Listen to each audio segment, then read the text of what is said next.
Anna, honey, wake up. Oh, I have had it. Hurry up. What? I'm ready. For the Coleman family, Mondays are manic. Bye, honey. Make good choices. Wednesdays are wild. Yeah, my room! And for Anna and Tess, there's never enough time to really understand each other. What? Time's up. It's after 6. But on Friday, You think my life is perfect? You couldn't last one day in my high school. Cookie. that's all about to change. Because things are going to get a little freaky. Why am I in Anna's room? This isn't mine. Those aren't mine. That's definitely not mine. Walt Disney Pictures presents So, you're in my body and I'm in your body. I'm old. I beg your pardon. Oh, I'm like the Cryptkeeper. Freaky Friday. Why don't we Yes, a jolt.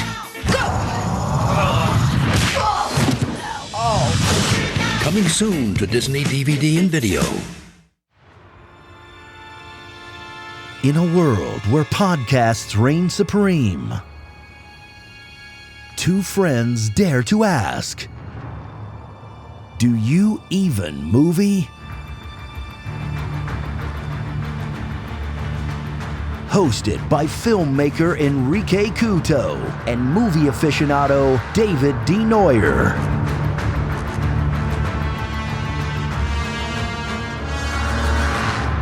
Spoiler alert.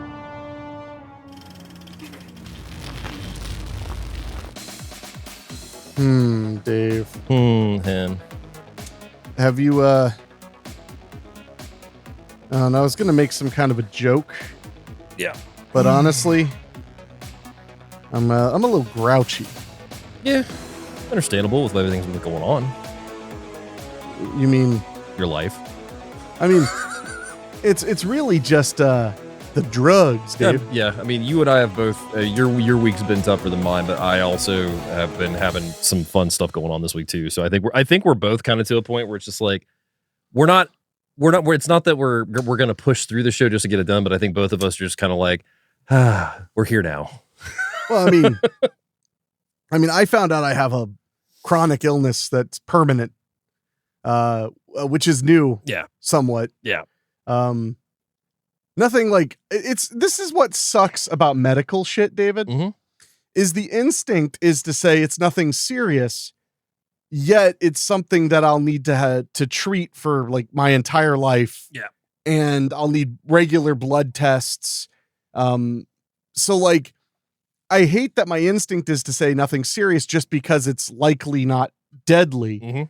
But not that I'm mad about I'm annoyed by the ailment, but that's just life. I mean, you get older, you get stuff, you got to live with it. And I knew I had a high risk. I have thyroid disease. Yeah. I found out last Wednesday. Yeah. That my blood test came back and my doctor was like, we've been watching your thyroid and it's a lemon. So I had not been experiencing many symptoms that I'm aware of. Yeah.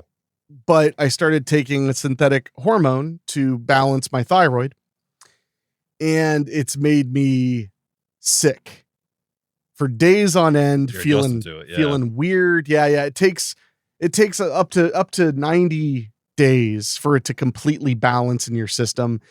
More often about a month, and you're pretty much where you're supposed to be. Yeah. Because they have to then do another blood test and see if I'm getting enough, and if not, they have to give me more. Which I suppose is nice that I don't have to do like an how are you feeling follow-up, because that's a lot harder. Yeah. At least it's numbers. At least they can look at my blood test and be like, this says your numbers are good. How do you feel? Yeah. And I'd be like, I guess I'm fine. So I guess that's where we're at. Yeah. We'll just keep doing that. But it wasn't a thrilling thing to find out. But I was just more lamenting on how annoying that is to say it's nothing serious, which I get. Like, I guess the instinct of saying something is not serious is that it won't kill you. Yeah. Or at least not immediately. But then I stop and think, and I'm like, it's nothing serious. It's just like, I'll just have to be medicated for the rest of my life for it. And then I'm like, that sounds serious Yeah. ish. In a sense, You know, like it's not as bad as like type 1 diabetes where, you know, without your insulin and your blood sugar checkups, you could die and it will likely shorten your lifespan. This probably won't. Well, see, this is why medical stuff sucks, David, because I could say like it won't shorten your lifespan, except having untreated thyroid disease can lead to elevated blood pressure, elevated cholesterol. A lot of things could lead to your death. Yeah. So it's just one of those things. And I guess, you know, being almost 40, I'll be 39 in like a couple months. Yeah. It's just one of those things I'm kind of like figuring out, and I'm kind of like learning the operating procedure of is like, okay, I got a medicine I need to take. Yeah. Now without it, I can still be functional, but there are lots of problems. I used to have this problem with digestion that I thought was just getting older, which in a way it is if your thyroid dies on you. This is true. But like I would eat a big meal at like 6 o'clock at night. Yeah. And still feel uncomfortably full at like midnight or whatever. When most of your body should have, your digestion should have emptied out. Yeah. I would still feel full. Still full. Well, I feel like this is not an interesting topic for you. Do what? I feel like you're not super engaged on it. I mean, it's not so much that. It's just All I was saying is it slows your digestion down. Yeah. So it doesn't just slow your metabolism. It literally slows the digestion of food. Therefore, food sits in your stomach longer. Therefore, you could experience constipation, indigestion, all these things related to that. Yeah. That's all I was getting at. No, I gotcha. So it's one of those things that where it's like, oh, I thought that was just a normal part of getting older. It's like, oh, I just suck at eating. Which it would be shocking because, you know, I've never had a problem with food. I've always enjoyed food. So I don't know. But it's a solid kick in the mortality reminder. I could see that. I could definitely see that. So yeah, I've been dealing with feeling really, really hot. Yeah. And then and just feeling hungrier than I've ever felt in my life. Like this has got to be the closest thing to being a werewolf I've personally experienced, because all of a sudden it was just like you'd put a plate of food in front of me and it was like, it wasn't that I would sit there like, give me food, give me food, give me food. It was more like once the food was in front of me, I was like holding back moans. Yeah. I was so happy to be eating because I was so hungry. Sweating because my metabolism was revving, and then getting really irritable and tired when my metabolism would tank because all these hormones are just in my body. And my body's like, like we're used to this amount and now we have this amount. Fluctuating, yeah. So the hunger thing is the funniest one, just because they warn you when you start taking synthetic hormone like this, particularly, that you'll probably lose like 10 pounds pretty quickly. Yeah. And I'm like, cool, that'd be nice. Cause I'm eating like a goddamn pig. I can't stop thinking about how I'm going to eat the hell out of every plate of food I can get my hands on. So yeah, it's been interesting, but I'd been telling Rachel, when she would make comments about this, I was like, hey, you know, I'm dealing with a lot of hormonal changes. So I'll be remembering this for when menopause comes along for you. So you treat me mean. We'll see how I feel when you start having your hot flashes. Yeah. But yeah, so it's been an experience. Now I'm at the phase where I'm mostly just tired, which is lame because I actually have been having really good energy for the last few weeks. Man, I'm sweating like a pig as normal now. Well, yeah. It's hot in here already, and you're already sweating as it was too. Yep. But that all being said, if you want some of my hormone just for like recreational purposes, I totally understand. Fine. I'm sure you could grind up the synthetic hormone and snort it. Jesus. So, but no, it's been an interesting week. It's been interesting. Weeks, it's been today's day 6. Is day 6 of the medicine. Okay. Yeah, and it's been a week and a day since diagnosis. Yeah. So yeah, because you have to take this as a very like finicky pill. You have to take it on a totally empty stomach, and then you have to wait a minimum of an hour before eating after taking it. So you really have to like take it like the second you wake up, and you have to take it roughly the same time every single day. Yeah. Or else it could throw off your balance. Makes sense. So it's like, that's a pain in and of itself. I can imagine. Because I already had medication I took first thing in the morning, and now I have to like scooch everything over. And if I want to sleep in, still got to wake up to take the pill, and then I can go back to sleep. Yeah. And then at that point, it can kind of fuck that up too. Baby, I sleep like a rock. I once I am asleep, I just sleep. There's time it's not rare for me to wake up and then go back to sleep, but it's more so there's times where it's just like I have the opportunity to sleep in, and my biological clock will wake me up just because and say it's time to get pregnant. It's time to get pregnant, exactly. Will wake me up, and it's just like then I have all the options to sleep in and cannot get back to sleep. Like that happens to me on Saturdays a lot because I used to work for Saturdays for 5 years. Oh yeah. I don't have that problem so much because I don't really have a set wake up time every day. I mean, I do, but I don't. So if I sleep in, I sleep in, but I also don't sleep in more than an hour or two. Like I can't remember the last time outside of like an all night movie marathon that I slept till 11. I was gonna say, I normally 9, 10 or what I can get to anymore. If I sleep past that, it's usually exactly like I've been out late that night or whatnot, went to bed late. As opposed to what? When you go to bed, what? Early? I mean, when I go to bed, when I go to bed when I'm supposed to. Yeah. I feel like you. That's a struggle. Not as much as is it better? It's way better. Oh, I'm really way glad. better. Yeah, dude. No, once I started like actually, like I've said before on the show, like laying down in my bed or just being in my room by like 10 o'clock. Yeah, there hasn't been a lot of times lately I've been seeing midnight hit. Like I've actually been having trouble. That's great. Yeah, I've been having trouble like actually staying awake sometimes because like my usual routine now is I'll usually go in and pop either something I've seen 1,000 times, whether it's a TV show or a movie on. And if I make it through to a second one, then I'll put something on and usually like take my glasses off, like turn the lights off and like try to, just light a couple candles. Exactly. But no, I've been trying really hard to at least be bedtime ready after 10. But I mean, it doesn't happen all the time. But I mean, for the most part, it's definitely been helping a lot.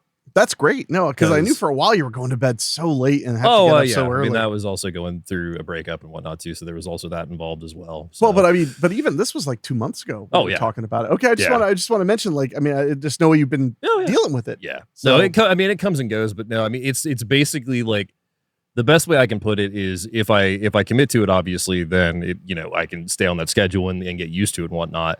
But I mean, there's absolutely times where it's just like I'm not tired. It doesn't matter if I'm laying in bed or not. If it doesn't matter if I'm hitting movie 3 by this point, like I'm not tired. You're really not tired?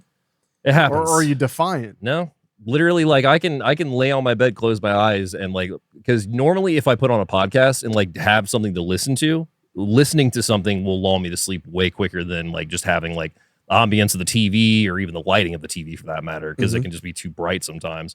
If I go and put a podcast on or some kind of some YouTube video or whatnot, just to like listen to and whatnot, usually I'm wanting to listen to it. So I'm trying to stay awake and listen to it. And that's when I can fall asleep way easier. So that's usually where it floats between. See, I would assume that usually when you have trouble going to sleep, that it's because you have that revenge sleep time procrastination going on. It can also, I mean, there can be that, but it can also be genuinely just stress too. Oh, well, that's what causes that. Because so for those who don't know, I mean, I know you and I have talked about it a little bit, but revenge sleep time procrastination, there are a few other names it goes by, is basically the desire to stay up after you're tired in order to basically regain control is the psychotherapy term. Yeah. But what you feel like is you're like, well, I worked a long day, so I deserve to watch this movie, or I deserve to watch a show, or I deserve to whatever. And in reality, it's like you're getting revenge on your day for taking up all your free time. Well, and what I had to realize too was there was starting to be a bit of a routine of me just, it'd be just me in the living room on my couch. And, by this point it's like 11:30 midnight sometimes. And I would just literally lay my head back. Like I would like shutting my eyes, like resting my eyes on one. And I'm just like, why am I not going into my room? Like, why am I just crashing out here on the couch? And it was just because it was just like I wasn't fighting it. I wasn't gonna, well, if I move then I might wake myself up. Now I've actually started putting myself in my room, which if I crash out, we're good. Sure. Well, it's important. Like, I'm a big believer in, like, I don't like to do like anything in my bedroom except sleep. Yeah. Because it makes my brain understand that's the space to sleep. Yeah. It's time to sleep if I'm in here. I don't even like to watch television beyond noise in the background when I go to sleep. And I try to like push myself that like the living room is where you hang out to relax. And then the moment you feel sleepy, drag your ass to the, the bedroom. And I find that that's another thing where I feel like that might, for me, when I kept crashing in the living room, it was sleep time procrastination because I'd be getting tired. I'd be like, I want to finish this movie. Don't care. And then you just fall asleep watching the movie in place, as opposed to like now that it's gotten a bit better. Although sometimes I still fall into that. There's nights that I can literally rewind 4 times because I've fallen asleep each time before I call it quits. Yeah. Now if I open my eyes and go, what happened? I just turn the TV off and go to bed. Like I don't try anymore. Well, and luckily what's helped me out with this week, even though it's not necessarily help, but it's just the circumstance of things, is on Tuesday, I threw my back out, bending down to my dryer to take clothes out. So that was awesome. Yeah, I was gonna get to that old man back of yours. Yeah, and so because of the fact that I've needed both like the heating pad and to lay flat for the last like couple nights, I've had to be on my bed because if I sit on my couch, I can't. Like I'm long, I'm 6'2". Like I can't lay on my couch comfortably. I have a heating pad on me and still like be flat as I can on my bed. Well, so I know you've had a bad back for a while. I'm a pretty young guy for a bad back. Did you injure it substantially at some point? No, I think it's just always been my shit posture. I mean, that's literally what it's always been. I started getting serious back issues when I was first starting with the radio station. So it would have been like 2015, 2016. Oh, wow. So you were like, that'd be like mid 20s. Yeah. Cause that was like 22, 23. Cause that's when I went to a chiropractor and actually saw a chiropractor for about a year until he literally retired while I was still seeing your back. Yeah, exactly. He was like, this is enough for me. I'm coming, Julie. I'm coming. He literally, so when he did the x-ray initially and like showed me my spine had stair steps to it. Like that was the problem, was that it had basically like gotten so out of whack that it was not able to straighten out. So I had to re-straighten my spine, which he ended up doing, luckily. So that helped immensely. And that's also what got me to start sleeping without as many pillows as I used to. I used to have were you like sleeping on like 2 pillows? 4 or like not 4, like 2 to 3 max. Under your head? Not under my head. They were on the bed, but usually like I had 2 on top of each other, or like I had one with like my arm underneath it. Whereas he showed me that I had to lay flat. Like you had to lay flat, you had to lay on your side, do not lay on your back, do not lay on your front, like lay on your side and lay as flat as you can with your neck as flat as you can, because that's going to help it. So you mean straight? Straight as opposed. Okay, I get what you're saying now. Yeah. So that helped immensely. So I mean, what has kind of kicked it back up is a combination of I'm no stranger to sleeping on my couch, and I probably shouldn't. It's not a good. I mean, unfortunately, when me and my ex broke up, she had the bed, so I had to wait about a month to get a bed. How chivalrous. Yeah. So man, that face says it all. No, it was more so literally it was her bed and I sold my bed in the yard sale that we had. So, yeah. So there was that, and then it was just a combination of things. So I think within the last like couple of years, especially, like it just kind of reared its head a little bit more.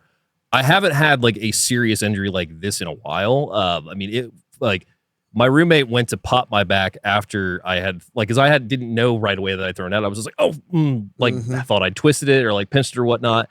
Then I realized like I really couldn't like almost move. And so he had to pop my back, which wasn't probably the best idea. Cause then after that, it was just like, oh no, like I need to go like lay flat, like on my back right now with the heating pad. Cause I can't move my neck. Like it was rough. So luckily the last couple of days, to have been able to take a couple muscle relaxers, I've been able to have my brace on, which is what I have on right now. So it's getting a little bit better, but yeah, it's been not great. I feel like you threw your back out maybe 5 months ago. It would have been in 2024. Really? Mm-hmm. I think so. Because when I feel like there was one in like January or maybe it was November. It might have been November. It might have been November of last year. I'm trying to remember. There was something, I feel like I was helping a friend move maybe or something along those lines. I can't remember. I did something, but yeah, I can't remember if it was the beginning of this year or end of last year. But yeah, no, I mean, it was within like the last 6-7 months, I want to say. So yeah.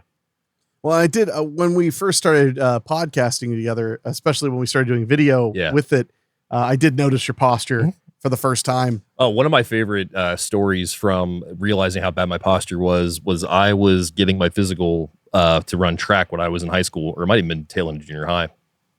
And the doctor had come in and I was reading my book And he was just like, okay, well, we're going to do a couple tests and whatnot. And he just goes to like push me. And like, I'm bending over, like reading my book at this point, and he just pushes me. And like, I immediately like gain like almost like fucking 5 inches. Just that's a hell of a up. slouch. Yeah. So it was pretty bad. That's a hell of a slouch. So I've gotten better and I've become more aware. The problem is that I'm somebody that can literally sit in a chair, a stool, and just like bend over like this because that's natural for me to like slouch like that. Geez, that's a hell of a slouch too. Like, yeah. See, at my age, one of the few things I haven't dealt with a lot, I've had 2 times in my life that I slipped a disc or something in my back, and they were in the last 2 or 3 years. And that's it. Otherwise, I've never had anything beyond like, a nerve pinch or something. Yeah. And I'm very thankful for that. Because it hurts. Well, and normally I'm smarter when it comes to bending or even just like, trying to pick something up. I usually will do it with bending my knees, going with my legs first more than my back. But, you just get into a habit of doing things sometimes. And it's just that I was bending down on the dryer to get clothes, and that was all she Is that a tall guy problem too? Mm-hmm. That sucks. Yeah. Yeah. Tall people, unfortunately, have a lot of back issues. Should have taken orchestra. They would have made you sit up straight for the rest of your goddamn life. That's why I for real, like, I didn't realize it until like maybe 3 or 4 years ago that every chair I sit in, I sit like this. I'm straight up because in orchestra, I mean, they beat into you sometimes, almost literally. They would beat into you. Your posture had to be perfect, and not just while you were playing.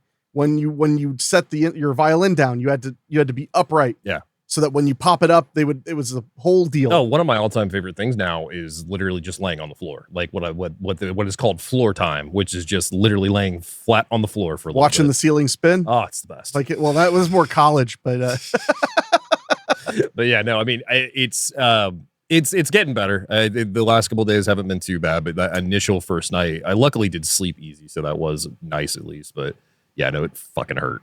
Yeah. Well, tough shit. Yeah, that's fair. I literally couldn't think of anything to say, so I was like, well, I guess just be mean. So before we jump in, yes, we did just get back from seeing Together. We did indeed. Which I didn't realize its release day was the middle of this week instead of the weekend. So we actually caught it like really new. I had friends see it like 3 weeks ago, so I thought it's like you and I talked about in the car. Like I thought we'd missed it, or I thought we were going. Were they friends in like New York? Yes. Yeah, because they go to preview screenings and shit. Yeah. They do that out there because don't ever forget that they don't think we're people. We're just a bunch of pig fuckers who happen to pay to buy all their movie tickets. Oh my God. What? You don't understand you're from a flyover state? I mean, I know I'm in a flyover state. A flyover state? I'll never forget. Small side. Yeah. There was a guy, I'm not going to say his name. If you ever meet me in person, I'll say his name. Mm-hmm. Musician, alt music guy. And he was one time talking about touring or something. Yeah. And he had mentioned how boring it was. This was on the East Coast. Yeah. How boring it was going to like Wisconsin or any flyover state or whatever. And I literally was like, hey, you know what people in like small town America can do? They can fix cars. They can perform open heart surgery. They can feed thousands upon thousands of people with farms. Mm-hmm. But thank God you could play guitar and dye your fucking hair black. Like, thank fucking God that they have you to be their better. Thank God. And my favorite thing about that exchange was that he like laughed and then I didn't. Yeah, I bet. It was really, because that was the best part because he was like, and I was like, yeah, no, I can definitely see that. Thank God. Thank goodness gracious that you exist to play silly songs on your stupid guitar.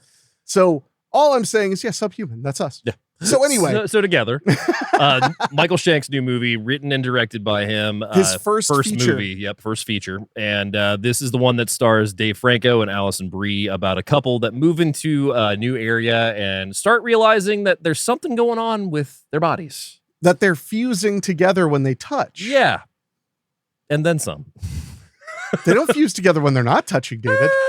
They they magnetize each other a couple times. Although that's different than fusing. Yeah, it is. But no, I genuinely enjoyed this. Had a great time with it. It grossed me out multiple times. Yeah, I feel like you were a little more squeamish than normal today because there were a few times you were just like really like. I think it was because like the trailers had shown like not all the stuff obviously, but they shown a good amount. They shown a good amount of it, and I guess it was just like I knew what the movie was primarily going to be about. I guess I just didn't realize like how quickly we were going to get into it, and it was only super quick, 97 minutes. Yeah, so I mean they were not screwing around. Actually, I think 92, or it might have been 92. It was under 100 minutes. Yeah, no, it was under 2 hours. Yeah, so I mean substantially under 2 hours. Yeah. So it cooked along really well. I felt like they established things very well. I thought the pacing was excellent. Yeah, I thought the characters were believable. Yeah. I really the ending was satisfying. I really, really enjoyed overall the build up to how it started out small. I mean, we literally start in that cave, with the first thing that happens, and then just kind of gradually got more and more fucked up. Oh yeah, no, the escalation is really fascinating. Yeah, I thought that the dark humor was done well enough to not in any way take you out of the horror. Minimal characters too, obscenely minimal. Yeah, basically. Once the characters, because they leave, I think they were in Seattle. Yeah. And they move to the country. And once they move out to the country, I mean, pretty much 3/4 of the cast listed in the movie are just in those opening scenes where they have a bunch of friends around and stuff. Everybody else is there's just not a lot of people around. No, and I mean, and that what I liked about that aspect of it was it allowed it to not have that thing that it's a trope, and I understand why they have it, but like that whole thing of like people not believing them or like going to get expertise and just like, oh, I think there's something else going on, and we didn't have any of that. Well, yeah, we did. Well, I mean, we didn't like not with somebody else. With the doctor. The doctor that Franco goes to. We went to him one scene. Oh, I know, but he did not think what he said was happening. But I mean, that was I'm saying like that was one, like it wasn't a big thing. Like that was literally the first thing. I had no problem with that scene. It's just, I just want to point out, like, we did have that. It didn't feel like it because that was the one instance at that point. Well, sure. Yeah. I mean, I'm just saying we did have a moment where somebody didn't believe somebody about it. But I'm more, what I'm saying more so is we didn't have the whole, that being a whole central element of it to where it was just like it took a while for people to actually believe is my point. Well, no, the big problem was him convincing his wife that it was happening. Yeah. So no, I mean, actually most of the film is him being aware of what's happening and she denying it. Felt like it was a lot quicker. It was only a 92-minute movie. No, I know. That's what I'm saying. It felt a lot quicker in regards to it didn't have that whole disbelief element with it. Well, I mean, it ends by the third act. They're obviously both entirely entangled, literally. Spoilers. And somewhat figuratively. But no, I mean, that's not me trying to crap on the movie at all. I just because those elements were there, I thought they were done pretty damn well. No, they absolutely were. It's, I mean, spoilers, it's an allegory. Big time. For love and marriage and commitment and sharing and all of that. Yeah. Which is what makes the film very strong. Absolutely. And interesting. It didn't get bogged down in a bunch of needless shit. It didn't go crazy with, spectacle or mystery. It just presented and it kind of unfurls at a pretty reasonable pace. And I didn't feel like anybody made any really stupid choices, which helped a lot because the movie it immediately reminded me of was Bring Her Back. Yeah. I mean, because Bring Her Back, middle of nowhere, some weird things are happening. There's some found footage elements that we get to that all reminded me of it a bit. But Bring Her Back had a couple of logic flaws, which were the only problems I had with the entire movie. This one, I didn't feel like it had much of a logic flaw. You could kind of call one or two elements a logic flaw, but I thought, I can't say them because I don't want to spoil it, but even that I thought worked out fine because it was right in the third act. The only spoiler I'll give is that it has possibly one of the best Spice Girls needle drops in cinema history. Top 5 for me. Yeah, easy. Top 5 Spice Girls needle drops for me. Top 5. Top 5. Top 5. Top 5. Maybe top 3. We'll see how the year goes. Yeah. Oh, sorry. We were talking about this year, right? Not like. Well, I mean, considering the only other one I can think of is Small Soldiers. Top 5. Top 5. All right, fair enough. But no, I really liked it. I think that it's just a solid film. Another big win for Neon. No, it's a good one. And I hope people go catch it in the theater because I think the performances were awesome. There was nothing to dislike about the movie at all. I thought so. Like my one thing that I was really happy about with it too was, and I mean, and this could just be, trailers do this, but like, I didn't know if we were going to have like a big connection with them in that sense, because the way that the trailers were, it was just kind of like throwing the horror at us, and there was some weird stuff going on with like the couple and whatnot. But we actually got to see their relationship. Yeah, well, I don't think it would have made sense for the trailer to show us their marriage because it's subtle. Yeah, and you can't. Subtle doesn't work in a trailer. It just doesn't. It's kind of like, I love to use this example again and again because after we saw what was that one with McAvoy? The remake, Speak No Evil. When we saw Speak No Evil, which I really, really enjoyed. Yeah. I remember so vividly, we were on our way to the bathroom and you're like, I just wish they hadn't given away how evil McAvoy was in the trailer. And then I said, well, then the trailer would have just been them going on vacation. Yeah. And then it says Speak No Evil. And you were like, yeah, that's a good You point. still haven't watched the original, have you? No. What are Norwegians? Yeah. Yes. I don't know about those people. It's I wanted to given you and I literally got it ruined for us when we got out of the theater because that jackass wrote on our Facebook status or whatever it was. Yeah, he gave a little bit of a spoiler. I mean, big spoiler. But I mean, they were overall, from what I understand, pretty damn similar. I mean, yeah, there were differences. Yes and no. To be honest, I don't remember what he said. Yeah, I can't say it here, otherwise that'll be a dick move. It would be. Yeah. I'm impressed you avoided it. Yeah. You are sleeping better at Trying. night. No, but no, I really liked the film. Together was fine, yeah. And I also want to say the nightmare scenes. Mm-hmm. There are the early three big nightmare scenes.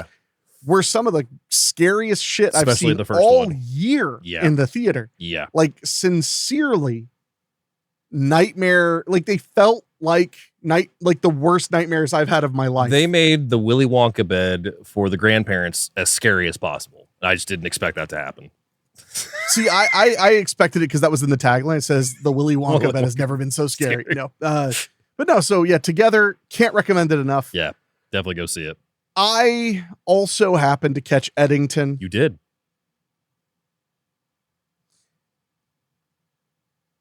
Not what I would say. Please. You personally, because I haven't seen it still either, but you didn't care for Beau is Afraid very much. But you haven't seen it at all. Exactly. No, my point being is that Aster has a fair rate with you? No, he has one good movie, Hereditary, yeah. Which is pretty damn good. Because I like Hereditary and I like Midsommar. I want to like Midsommar, but I just think it's kind of stupid. Listen, you need to watch the 3-hour cut with 25 to 30 more minutes of gaslighting. Look, I got let's just be real for a second, because you have not seen Beau is Afraid. No. This is like you don't know my significant other because you're not here when they hit me, because you haven't seen Beau is Afraid. Mm-hmm. I'm probably not going to. I don't blame you. Yeah. My problem is, I actually said this to Rachel when Beau is Afraid, because we went to see Eddington because we'd seen Beau is Afraid together, and we were excited about Beau is Afraid because we felt like some of the dumbness of Midsommar was a taste thing. Yeah. So we were like, oh, well, we'll really like this one. And, and then with Eddington, we just kind of we're there for emotional support in case it wasn't very good. Yeah. Saying it's a bad movie is completely unfair. Yeah. Because it's a well performed, well directed, but I do feel like, I don't know if it's that the story is half baked or if they're just bad stories to me. Yeah. I'm not sure. Okay. But I will say Eddington wasn't, what made me mad about Beau is Afraid was that I sat there for over 3 hours. 3.5. And then I got nothing for it. Yeah. It was pretty much a non-ending. Yeah. And that made me livid, because the thing that Aster is good at, almost to a fault, is a point in his films where you're like, okay, what is going on? Yeah.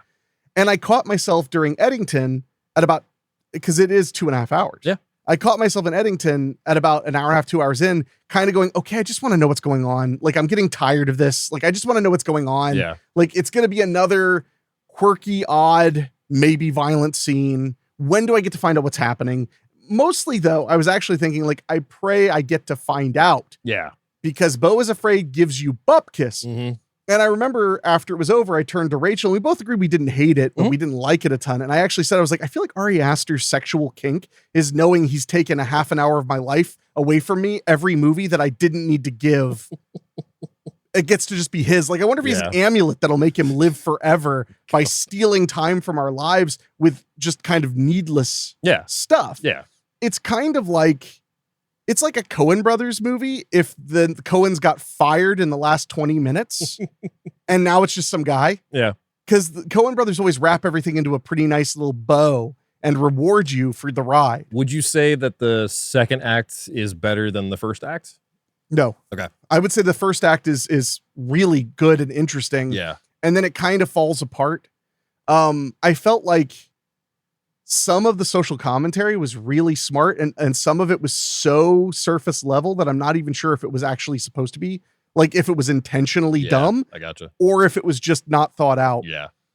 I couldn't tell you. It's getting a lot of mixed reviews right now. I'm gonna see it eventually. It's just not high on my list right now. Well, it's probably not going to be in the theater much longer. And it's a second bomb in a row of multiple millions of dollars. Yeah. Which is really shocking. I was shocked that A24 backed him again after Beau is Afraid, because that was the most expensive movie they ever made. And I think, I don't remember the exact numbers, but it was like $30 million. And I think it did like 11. It was something really brutal like that. Now I have to look it up. I've heard that so what I've heard from Eddington so far is that you are really tasked with deciding if you like these characters or not. Yeah, no, there are a lot of hard to like characters. Yeah. Beau is Afraid, the budget, depending on who you ask, was 35 million. It says net or 50 million gross. So maybe it was 50 million before tax credits or something. Okay. Box office was 12.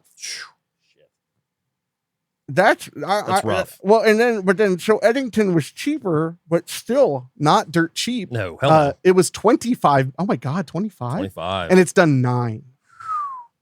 So a part of me is wondering, like, how does A24, like, it must be the small hits stacked on top of each other, because that's a lot of losses. Yeah. But I could be crazy. But again, I don't want to crap all over the movie. If you liked it, I think that's great. Yeah. I had a really hard time finding the point. Like with Midsommar, one of my biggest problems is that I think if you take what it's saying at face value, it's actually not a good message. Mm-hmm. I think the message is kind of that if you're a victim, then you're broken and will be an evil person. That's kind of the message I got from that film, because that's the journey of the lead character.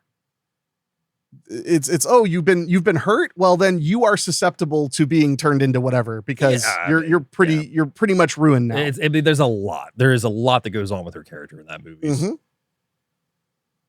But at the end, it's like, she's not a good person.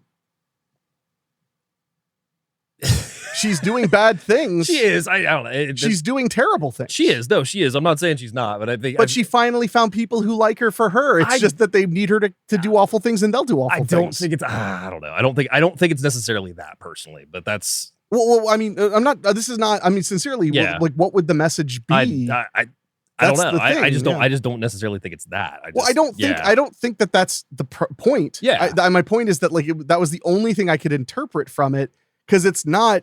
She's not a better person or a stronger person because she's joined a cult. No, I'm not saying that either. She's, that's kind of my point though. But the ending is, without any spoilers, really. I mean, the ending is she's belongs somewhere and has a family, and it's a fucking murder cult. So I don't know what I'm supposed to take from it. It doesn't feel like a you go girl. It seems like trading one abusive relationship for another. Oh, I mean that. Yeah, I'll give you that. And the problem there is, that's what I mean though, is it doesn't offer a very hopeful perspective to victims of relationship abuse. Yeah, I'll give you that too. That doesn't mean that I'm saying that therefore it's a terrible movie or that Ari Aster is a terrible person for telling that story.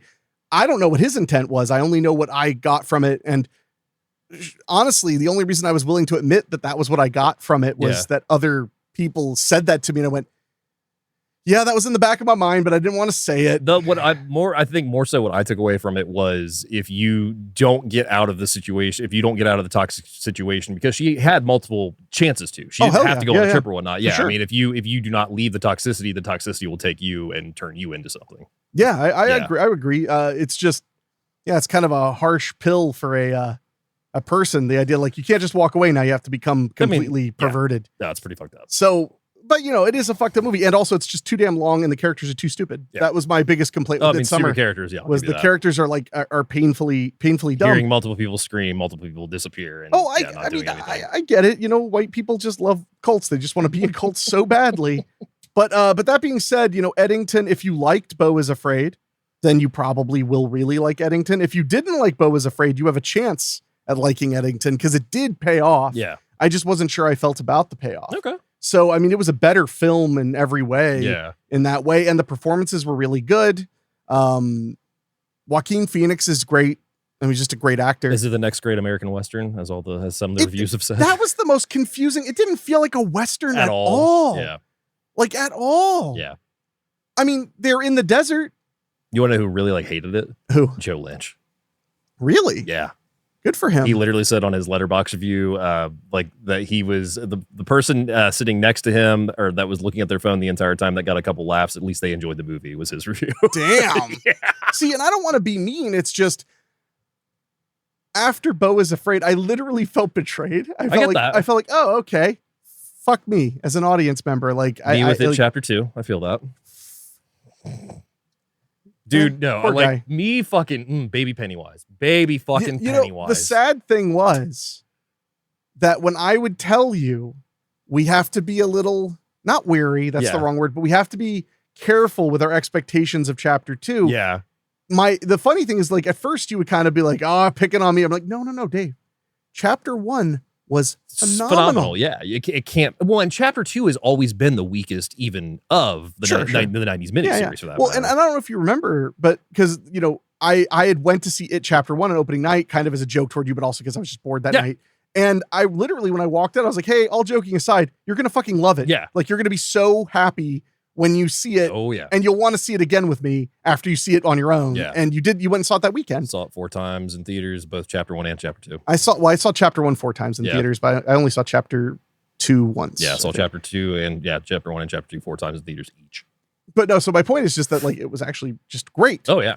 And how can you nail it that well twice in a row? Very hard. Yeah. And I wasn't even mad when it wasn't that. 2 just made a lot of odd choices. And I will say, having now seen the Welcome to Derry trailer that dropped at Comic-Con over the weekend, pretty hopeful for that. That looks like it could be a pretty good series. The Mussettis are doing it again. That's cool. Yeah. So are they Mussettis or Muccetti? Muccetti. I've heard both. I've heard Mussetti. Are they Italian? I don't believe so. Because I don't know. Because if they're Italian, it's Muccetti. I can't remember. It's all right. I've heard it pronounced several ways. It's like my buddy Kike. His last name is Buccio. Yeah. Which you would usually say Buccio, but he's Mexican, so it's Buccio. It just happens to be a name that both, Italian people and Mexican people share. So so it's like a lot of people say Buccio because they're used to that Lucio Fulci instead of Lucio Fulci, which is what I used to say before I found out that you were saying it wrong. Yeah. So, but on that note, together, really great experience. Yeah, it was. I enjoyed it far more than my thyroid and Eddington. No, my thyroid's a little bit. I like my thyroid a little more than Eddington. So, would you like to know what we're talking about today? At least I hope you watched it. So, there is that. No, I watched it today. And I got to tell you, I'm really glad we postponed recording. Yeah. Because I think that if I had been in the stressed mind I was in the last couple of days, I would not have enjoyed it. No, I feel that. I think I would have just been unable to. Yeah. So tell them all about it, Double D. So we are talking about, as we are getting to ready to approach the sequel 22 years later, Freaky Friday from 2003. Freaky Friday. 1 hour and 37 minutes, rated PG for mild thematic elements and some language. IMDb synopsis says, Tess and her daughter Anna do not get along. However, things take a turn when in a freak incident, they both switch bodies and are forced to live each other's lives. What more is there? My synopsis? Ooh. When a constantly bickering mother and daughter swap bodies, they soon realize the only way to swap back is to learn selfless love in their predicaments. Aww. On a very special episode. Taglines this week include, okay, Mondays are manic, Wednesdays are wild, and Fridays are about to get freaky. Excuse me, a little freaky. A little freaking. We also have Get Your Freak On, August 1st. I mean, I'm not laughing at that because it's cheesy. Oh, yeah. I'm laughing at that because I know I point this out a lot, but I think it's worth pointing out. Yeah. Like, when that movie came out, I was a teenager. I was a little bit more aware of the world, than because you were still a preteen at that point, right? Yeah. 2003, I would have been in 3rd grade. Yeah. Oh, wow. Yes. You were a kid. You were a kid. So my point is, the reason I'm laughing is that was just the friggin' Maxim magazine Axe body spray Red Bull world. And that's why I love Entourage. I can see that. Is because it's not, I mean, well, I actually think the storytelling is really good and the character is really good, but one of the reasons I love it is because I have a nostalgia for that weird, like, it was like 80s on testosterone therapy. Yeah. That little like squeak of like 7 years where it was just everything was Axe body spray and fucking Red Bull and fucking we still had a little bit left over the extreme from the 90s. Oh yeah. Like it was just a weird little era. It felt like its own decade. It definitely did. It really did. And a lot of movies like have a little bit of it here and there and there. Yeah. But Entourage is just like screaming it because it's all about popular culture during that time period. So anything that was popular would be in there. I remember one side, like the things they would drop. Like at one point, Eric has he has a fling with a girl and he's like, I hooked up with a Perfect 10 model. It's like Perfect 10 was a popular website back then. You can hear a Perfect 10 referenced in Superbad. They say, what about Perfect 10? It was that kind of stuff. It was constantly dropping whatever was known and popular right then and there. So people go, I know that. So it's like, it never desired to even remotely be ageless. So anyway, but no, so my point is that watching the movie as well as that tagline just made me go like, yes, Axe body spray. We also have every teenager's nightmare turning into her mother. Pretty I don't know, my mom's pretty cool, but I just got thyroid disease just like she has. So actually, they're right. At last, they've always been in each other's faces. Today, they're in each other's bodies. That's a good tagline. One. Yeah. Except that's really like, you could also make that the tagline for a Hallmark Christmas movie. Or Together. You could really, actually, they should have just lifted that for Together. Still time for the Blu-ray. So Freaky Friday, currently available on Disney Plus, also rentable on Prime and Fandango. You can also get a DVD, but if you want to get a Blu-ray, you're going to pay a lot of money because that was a Disney Movie Club exclusive, baby. Ooh, and back in the vault it goes. And I noticed they didn't have a 4K of it on Disney Plus, so I'm guessing they haven't done a 4K of it yet. And Disney Movie Club's gone. Well, yeah. So, yeah. Director on the film is Mark Waters. He gets his start in 1997 with a little film called The House of Yes.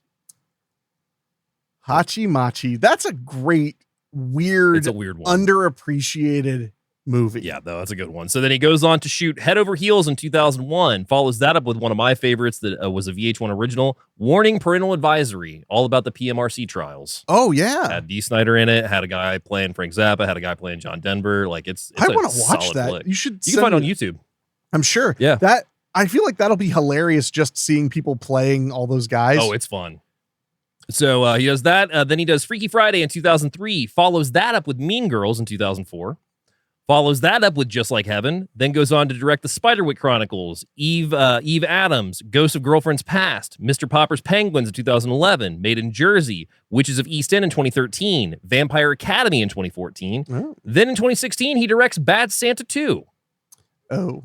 I like Bad Santa 2. No. It's my O is not fair. Yeah. When we went to see Bad Santa 2, I struggled with the same problem I was saying about It Chapter 2 for you. Oh, because it could but because the magic, Bates, man. Well, because the magic in Bad Santa was so, and the magic in Bad Santa was a little extra special because it wasn't beloved at first. No. Not exactly. I mean, people liked it. It was a hit. I feel like, it was a hit, but I feel like it really got its notoriety. Not just when Batter Santa came out, but also when Comedy Central started doing it. Yeah, absolutely. Yeah. That's what I'm saying. So like it became something where somebody's like, you got to watch Bad Santa, but you got to see Batter Santa. You got to see the unrated. And I remember watching it and going like, this is great. Yeah. Not good. This is great. This is great. It's a good movie. It's a funny comedy. It's raunchy, but in the right way. Get out, yeah. And it's a good Christmas movie. Yeah. It's all of it. Yeah. And you don't always get all those. Like, there are lots of movies that I'm like, it's a very good Christmas movie. I don't know if it's a great family drama or a great whatever, but it is a great Christmas movie because it makes me feel Christmassy. It makes me happy. You know, there are all these criteria. So when we went into 2, I tried so hard to convince myself, like, bro, don't be hard on it. They're bringing it back just to fuck around. Yeah. And it is not terrible by any stretch, but it didn't hit the mark. But what could? I mean, compared to Bad Santa, like what is going to replicate Bad Santa? Yeah. I revisited it last year, and Bad Santa 2 is still a lot of fun. Kathy Bates is really great in it. You know, it's a Christmas movie that every time I watch it, I'm like, man, why is this just so good? And it's I'm struggling with the name. I apologize. Will Ferrell, Mark Wahlberg. Spirited. No. Mark Wahlberg and Will Ferrell. Oh, you're talking about Daddy's Home 2. Daddy's Home 2. Yeah. Thank you. Yeah. Bad Moms Christmas. Bad Moms 2 was also pretty Bad fun. Moms Christmas is good. But Daddy's Home 2, like I like Daddy's Home. Daddy's Home fun. You could ignore Daddy's Home and just watch Daddy's Home 2 as a Christmas movie. Oh yeah. And it's great. Yeah. So that's one that like I didn't expect when I watched it. I was like, man, this just checks every single mark. Well, because we had seen Daddy's Home in theaters. Daddy's Home 2, it was just kind of like, well, we saw the first one, let's go see the second one. Plus, you had Lithgow, you had Gibson. So I mean, it was I saw the trailer and it was like John Lithgow was Will Ferrell's dad. I was like, oh, I love that. And it was like, and Mel Gibson is Wahlberg's dad. I was like, well, now I have to have a ticket. Yeah, like give me a ticket. Yeah. So that was so good that I took my mother to see it the week later. Like I was like, Mom, you got to see this. She was like, I like Daddy's Home okay, and I was like, you'll love this. Well, it's more sentimental in all the right ways, and it makes sense to be that way. And sure enough, my mom had tears in her eyes at the end of it. I was like, I told you. I'm crying way harder than she is, of course. But I was like, I told you. It's great. So anyway, sorry, just a little side. So yeah, Bad Santa in 2016, then goes on to direct Magic Camp in 2020. He's All That in 2021, Mother of the Bride in 2024, and La Dolce Villa in 2025. Ooh. Our writer on the film, we have 3 of them, starting with the writer of the book, who was Mary Rogers, composer, screenwriter, and author. It was a book first. It was a book first. Okay. So Mary Rogers was a composer first off, and does Once Upon a Mattress in 1959. I've seen stage play of Once Upon a Mattress. She wrote all the music for it. The Princess and the Pea. Yep. Yeah. Then goes on to do the composition for the Mad Show in 1966, which was a Mad magazine, like not Broadway, but musical that they did. Oh, okay. Then in 1972, she writes the novel of Freaky Friday. Goes on to also do Free to Be and You and Me in 1974. Does the screenplay for the movie Freaky Friday in 1976. Goes on to write The Devil and Max Devlin in 1981 screenplay. Billions for Boris in 84, which is technically the sequel to Freaky Friday, according to IMDb. Gets screenplay credit for the 1995 TV remake of Freaky Friday. Also 2003's remake, gets novel credit for that. Also Once Upon a Mattress in 2005, Freaky Friday remake again in 2007, Freaky Friday remake in 2018, and most recently Freakier Friday character credit in 2025. There was a Freaky Friday remake like 3 years later. Was it for TV? So there was one in 95 that was for strictly for TV. There was one that was in 2018 that was strictly a musical that was on Disney Plus, which is still available. And then there's also the original in 76 with Jodie Foster. Okay, I thought you said there was one in... Oh, it's 2017? Okay, let me do this again. So 95 is the TV remake. Right. Then you have 2003, which is this one that we're talking about. Follows that up with 2007, which is another one. Okay, that's the one I hadn't heard of. Yeah. Okay, and then one in 2018. For a second, I was like, shit, did I not hear right? There's two TV remakes on top of the Jamie Lee Curtis one and Jodie Foster one. So Gotcha. there's like 5 versions of Freaky Friday now. Fair enough. I mean, it makes sense. I don't know about retelling it so soon. A couple of those times, but it makes sense because obviously parental stuff changes because I've never seen the original Freaky Friday. I actually watched it in preparation for this show.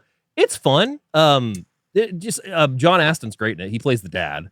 Because they're married in that one, right? That was kind of what I was figuring because this Freaky Friday we're talking about today is very of the time that I grew up. Oh yeah. And represented except for the part where they were, ungodly rich. Yeah. But kind of represented. No, I mean, she's a therapist. And her husband died, and I assume it was a horrible jet ski accident, and the settlement was very good. It was very generous. I mean, That's a little backstory. So we also have Heather Hake, who is a writer on it. She gets screenplay credit in 2003 for Freaky Friday, does Legally Blonde the musical in 2007, What to Expect When You're Expecting screenplay credit in 2012, and got character credit for Freakier Friday coming out as well. Ooh. And lastly, we also have Leslie Dixon, who is a writer in 1987 with Outrageous Fortune, the Bette Midler and Shelley Winters. Yeah, that sounds right. Yeah, Shelley Winters movie. Blind Date with Bruce Willis gets the screenplay credit for that. Overboard in 87, she writes. Ooh. Follows that up with writing Loverboy in 89. Look Who's Talking Now in 1993. Mrs. Doubtfire in 1993. No shit. No shit. Follows that up with That Old Feeling in 97. The Thomas Crown Affair remake in 99. Pay It Forward in 2000. Gets the screenplay credit for Freaky Friday in 2003. Madam Doubtfire in 2003, which is a Mrs. Doubtfire remake that I can't find shit on except for the poster that's on IMDb, which is weird. Pull it up right now. Madam Doubtfire from 2003. Cannot find a listing for it. Cannot find anything about it. Can find a poster for it. There was a novel. Yeah. Called Madam Doubtfire. Yeah, 2003. Well, the novel's from 1987. Yeah, Alias Madam Doubtfire is the novel because I've got the novel. Because, yeah, it even says that in the credits for Mrs. Doubtfire that's based on Alias Madam Doubtfire. It's a French TV movie. Okay, that's why. Based on the classic American comedy. It was with Michael Lieb. The French. Moving on to that, we also have Just Like Heaven in 2005, Hairspray 2007, The Heartbreak Kid 2007, Limitless 2011, The Oscars in 2013, Overboard remake in 2018, and most recently, Freakier Friday character credit in 2025. Okay. So, wow, Mrs. Doubtfire scribe. Yeah. Okay, that checks out, though. Leslie Dixon, Overboard's one of my all-time favorites. So, I'm very well aware. Yeah. So then moving on down to our cinematographer, we have Oliver Wood, who gets his start in 1969 as the DP on Pop Down. Goes on to shoot De Blake Slavin in 1969. Follows that up with shooting a little film called The Honeymoon Killers in 1970. Okay. Oh, buckle up. So then he does Danny in 1979. Don't Go in the House in 1979. Okay. Follows that up with shooting Maya in 81, The Returning in 83, Alphabet City in 84, Sex O'Clock News in 85, which I like that title. That's a title that tells you everything you need to know. Joey in 86, then shoots a little film in 86 called Neon Maniacs. I know. That's amazing. Well, keep going. Yeah. Nasty Hero in 87, episodes of Miami Vice in 89. Then in 1990, shoots a little film called Die Hard 2. Wow, Die Harder. Die Harder. Follows that up in 1990 with The Adventures of Ford Fairlane. Okay, so he was Rennie Harlan's guy for a minute. Follows that up with Bill and Ted's Bogus Journey in 91. Follows that up with the Mystery Date movie in 91. Follows that up with Rudy in 1993. Follows that up with For Love and Money in 93, then Sister Act 2, Back in the Habit in 93. Follows that up with Terminal Velocity in 94. Follows that up with Mr. Holland's Opus in 1995. Follows that up shooting Celtic Pride in 1996. Follows that up with shooting 2 Days in the Valley in 96. Follows that up with Face Off in 97. Wow. Goes on to shoot Switchback in 97. Mighty Joe Young in 98. U571 in 2000. The Bourne Identity in 2002. Follows that up with The Adventures of Pluto Nash in 2002. Follows that up with I Spy in 2002. National Security 2003. Then in 2003 also shoots Freaky Friday. Then follows that up with Scooby-Doo 2, Monsters Unleashed in 2004. The Bourne Supremacy. Fantastic Four, Talladega Nights, The Bourne Ultimatum, Step Brothers, Surrogates in 2009, The Other Guys in 2006, or Other Guys 2010, Safe House of Denzel Washington in 2012, Two Guns of Denzel Washington in 2013, Anchorman 2, The Legend Continues in 2013. Wow. Two Plans, Two Sisters, and a Parade in 2014, Child 44 in 2015, Brothers Grimsby in 2016, Ben-Hur remake in 2016, Jack Reacher Never Go Back in 2016, Equalizer 2 in 2018, Holmes and Watson in 2018, and lastly shoots Sin Shalom in 2019, and his final film for his DPing is Morbius in 2022. He unfortunately left us. Oh, I was going to clap, and then you mentioned that. He unfortunately left us in 2023, February 13th, age 80 from cancer. But 80 years old. 80 years old in that fucking resume. Well, clearly Die Hard 2 launched him into the stratosphere. Yeah, I would say so. Because you can giggle about like a few of the sillier Don't Go ones. in the House. No, I mean about after. Oh, Die Hard yeah, 2. Like you could goad about like Pluto Nash not being a huge hit or whatever. Yeah, but he was on movies that they thought were going to be hits. Yeah. Again and again and again. And Yeah. doing Mr. Holland's Opus, doing the U571, all the Bourne Identity movies. doing those, that's incredible. Yeah. God damn. Oliver Wood, hell of a cinematographer. I have actually never seen Honeymoon Killers, but it's on my list. Hopefully this year I'm going to get to it because I think it's on the Criterion channel now. But I've heard that movie's phenomenal. So wow, what a DP. Yeah. Oliver Wood, we miss you because my God, that was a hell of a resume. Even with Morbius, for being a bad movie, was still shot pretty well. I would say beyond pretty well, considering he was almost 80. Yeah. Yeah. Wow. So moving into our cast, we have Jamie Lee Curtis, who plays Tess Coleman in the film. She gets her start in 1976 on Quincy M.E., goes on to be in Hardy Boys and Nancy Drew Mysteries in 77, Columbo in 77, Operation Petticoat 77, Charlie's Angels in 78, then does a little film in 78 called Halloween. You mean the Babysitter Murders? Babysitter Murders, excuse me. Good. Goes on to be on The Love Boat in 77, Buck Rogers in 79, then The Fog in 1980, Prom Night in 1980, Terror Train 1980, Road Games 81, goes on to be the narrator for Escape from New York in 81. She's in the Army now in 81, Halloween 2 in 81, Death of a Centerfold, the Dorothy Stratton story in 81, Money on the Side, Halloween 3, because she is the voice of Santa Mira. Oh, yeah. She's the it's time to go inside, the curfew voice. Then goes on to do Love Letters, Trading Places in 83, follows that up with Grandview USA, Perfect, As Summers Die, Amazing Grace and Chuck, A Man in Love, Dominic and Eugene in 88, Fish Called Wanda in 88, then does Blue Steel, Queen's Logic, My Girl, Anything But Love, Forever Young, My Girl 2, Mother's Boys in 94, Fierce Creatures in 97, Homegrown, Nicholas's Gift, Halloween H2O, House Arrest, The Drew Carey Show, Virus, Drowning Mona, Taylor of Panama, Daddy and Them, Howling Resurrection in 2002, Freaky Friday in 2003, Christmas with the Cranks 2004, The Kid and I, Beverly Hills Chihuahua, You Again, From Up on Poppy Hill, NCIS in 2003, Veronica Mars, Spare Parts, Scream Queens, New Girl, Halloween 2018. Same year she also does Knives Out.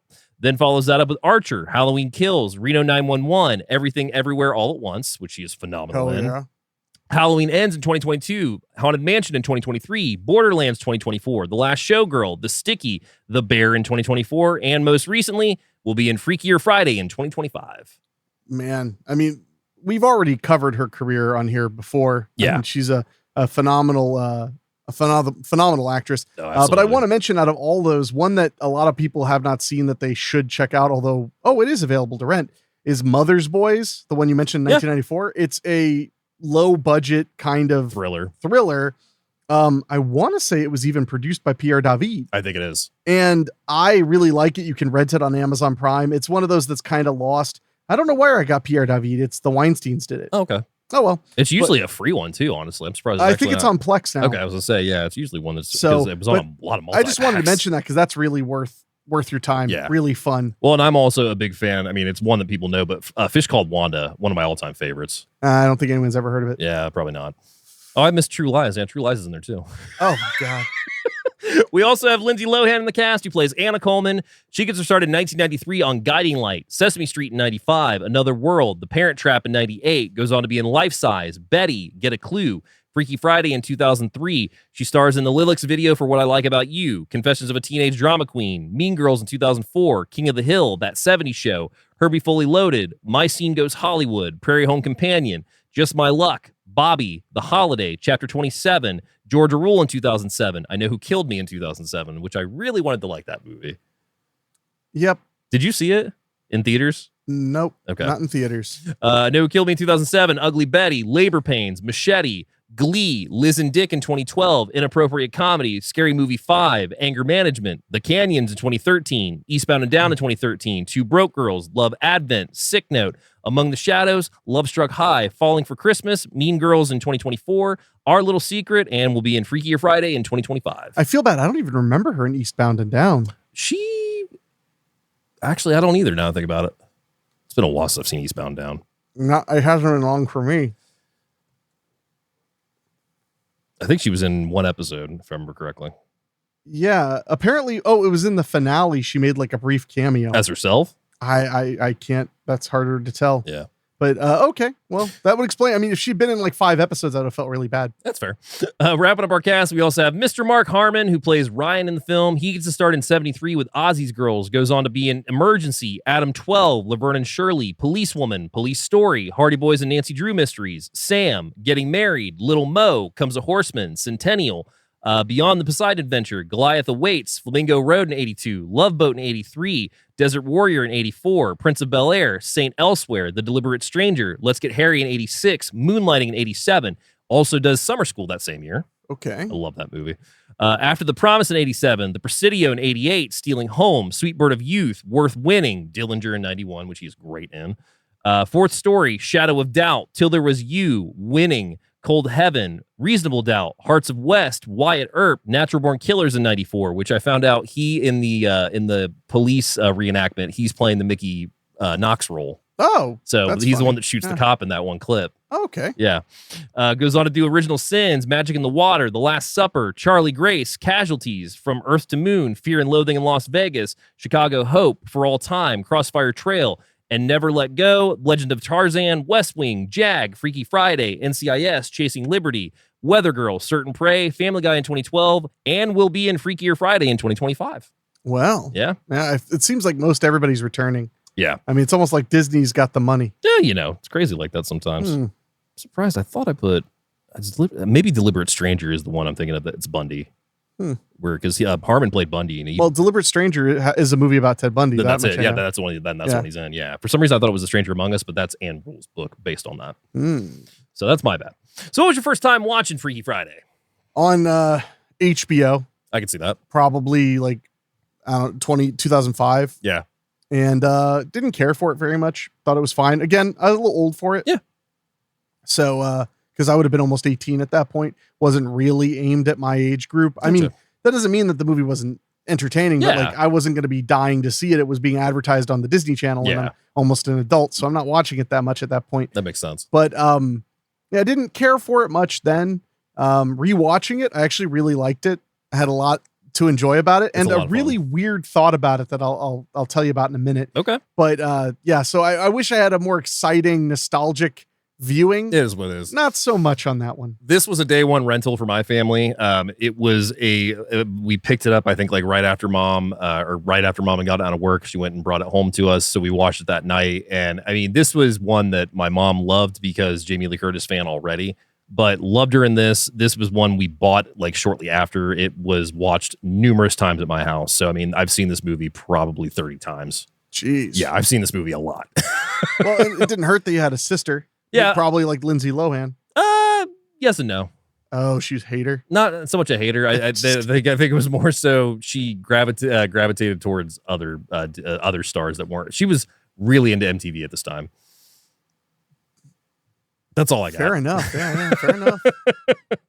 So you ready to get into the movie? I would hope so. All right. So we open with the Turtles song Happy Together, and we're seeing pictures of Jamie Lee and Anna as she's young, and then it kind of speeds up a little bit, and now we're in current day, and Anna is dead asleep in bed, and the alarm's going off, and Jamie Lee Curtis is trying to get her up.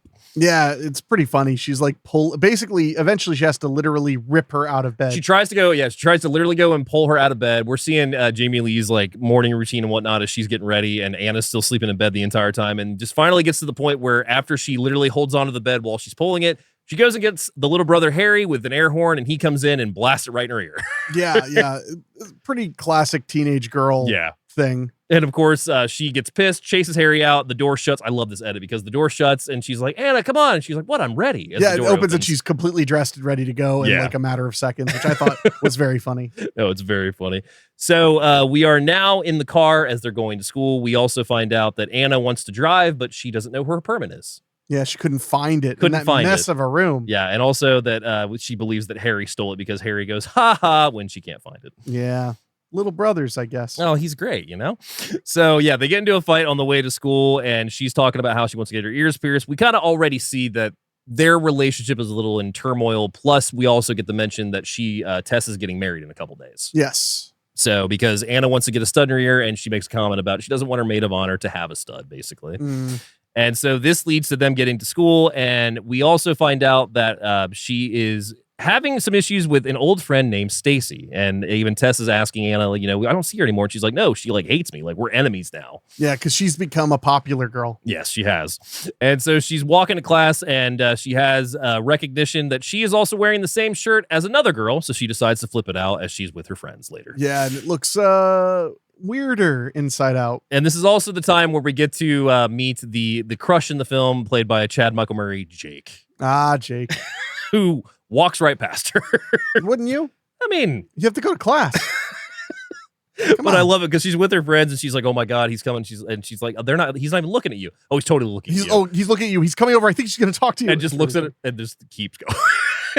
I was hoping that they were going to say all that and then she was going to look right at him and then he'd notice her stare. Like he hadn't moved at all. Yeah. That would have been really funny. It would have been funny. So we also do find out that since Tess is getting married, that Anna's dad did pass away about 2-3 years prior, and we'll get into that a little bit more. So Tess is getting married again to Ryan, who we'll meet in a little bit as well.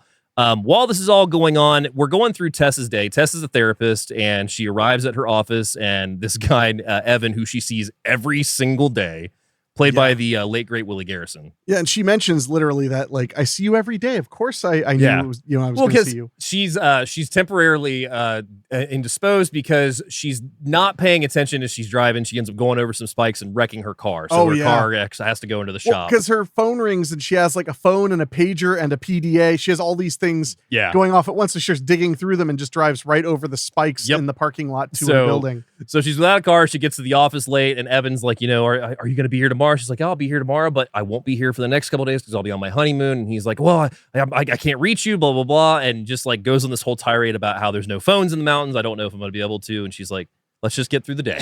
Yeah, he's a lot. He's a lot. So also back at school, we meet Mr. Bates, who is Anna's least favorite teacher, played by the great Stephen Tobolowsky. Of course, the character actor of character actors. And he gives her an F on her paper and says preposterous on it. So she goes to talk to him afterwards. It's a paper on Hamlet. And he's like, you completely missed the point. And she's like, well, I don't think that's fair. And he's like, well, that's my greatest final. And she's like, well, at least Hamlet had hair.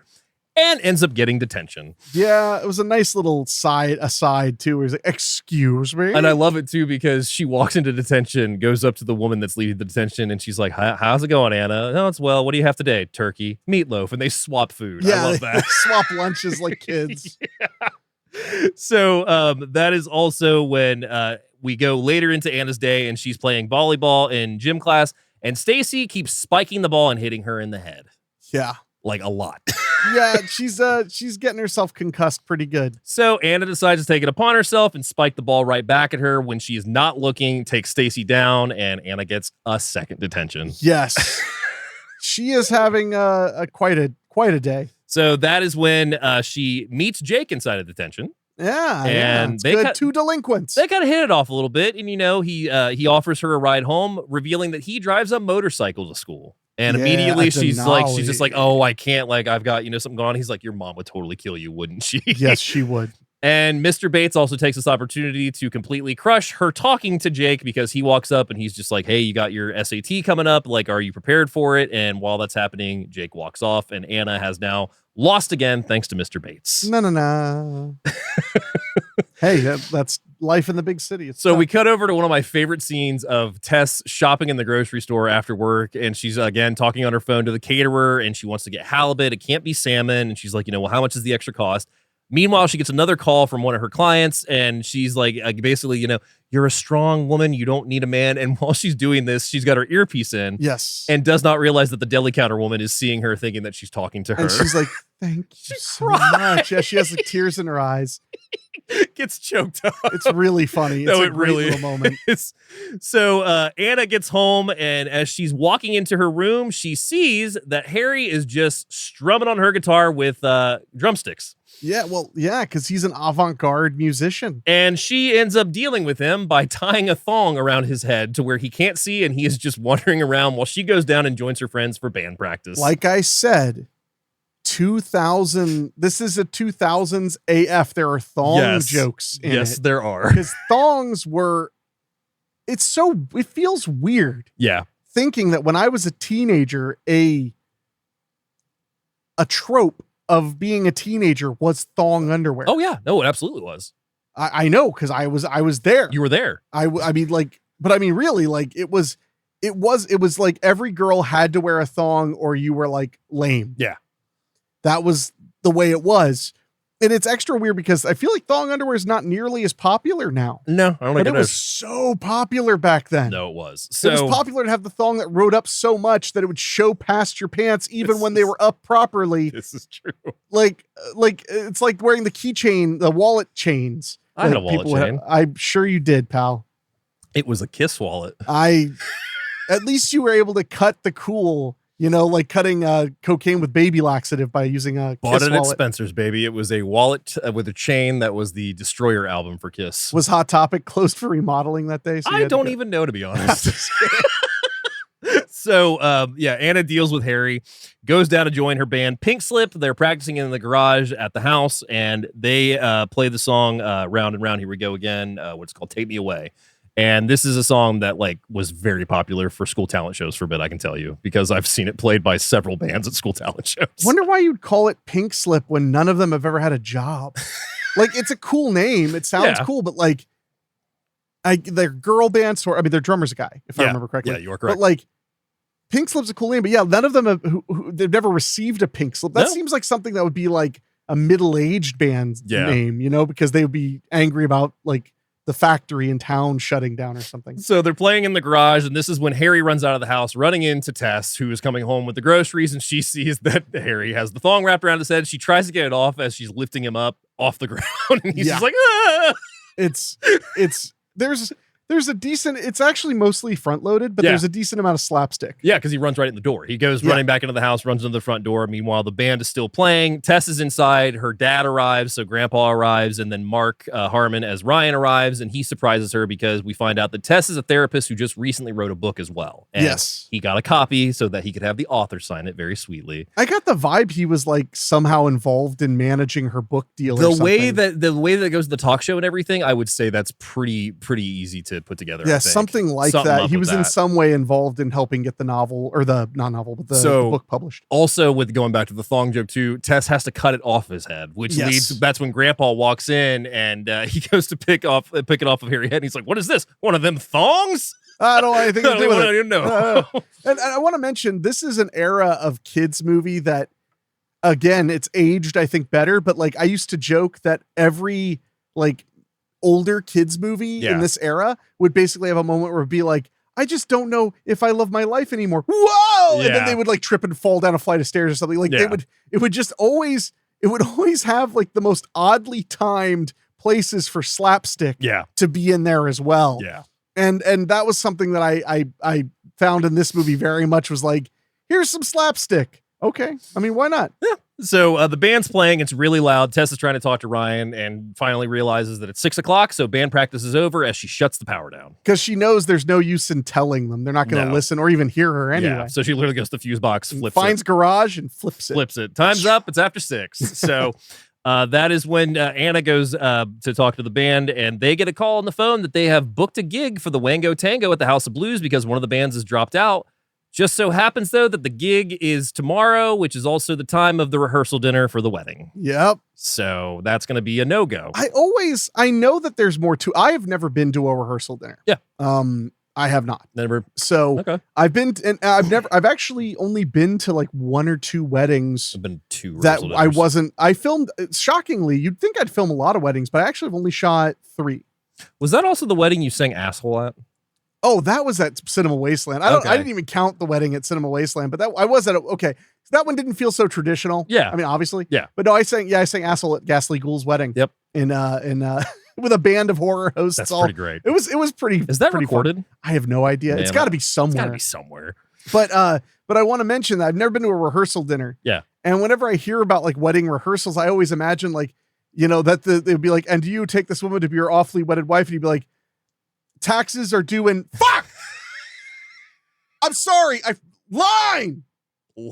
I do. Thanks, Dad. Lying. I do. But I mean, I'm just saying, that's how I always imagine when I hear wedding rehearsal. It's oh yeah, you don't want to fuck it up. Or the priest will just walk up. We're gathered here today to wish Tommy a good luck in his journey to heaven after fighting cervical cancer. Oh, and you're like, sir is like, well, if you'd had a rehearsal, maybe I'd know it was a wedding. God. You just smell booze on his breath. So Anna has to break it to the band that she's going to talk to their mom. And I love it because she's like, don't worry about it, guys. I'll talk to my mom. We'll get it worked out. And the guy that plays the drummer goes, we're screwed. Yep. Screwed.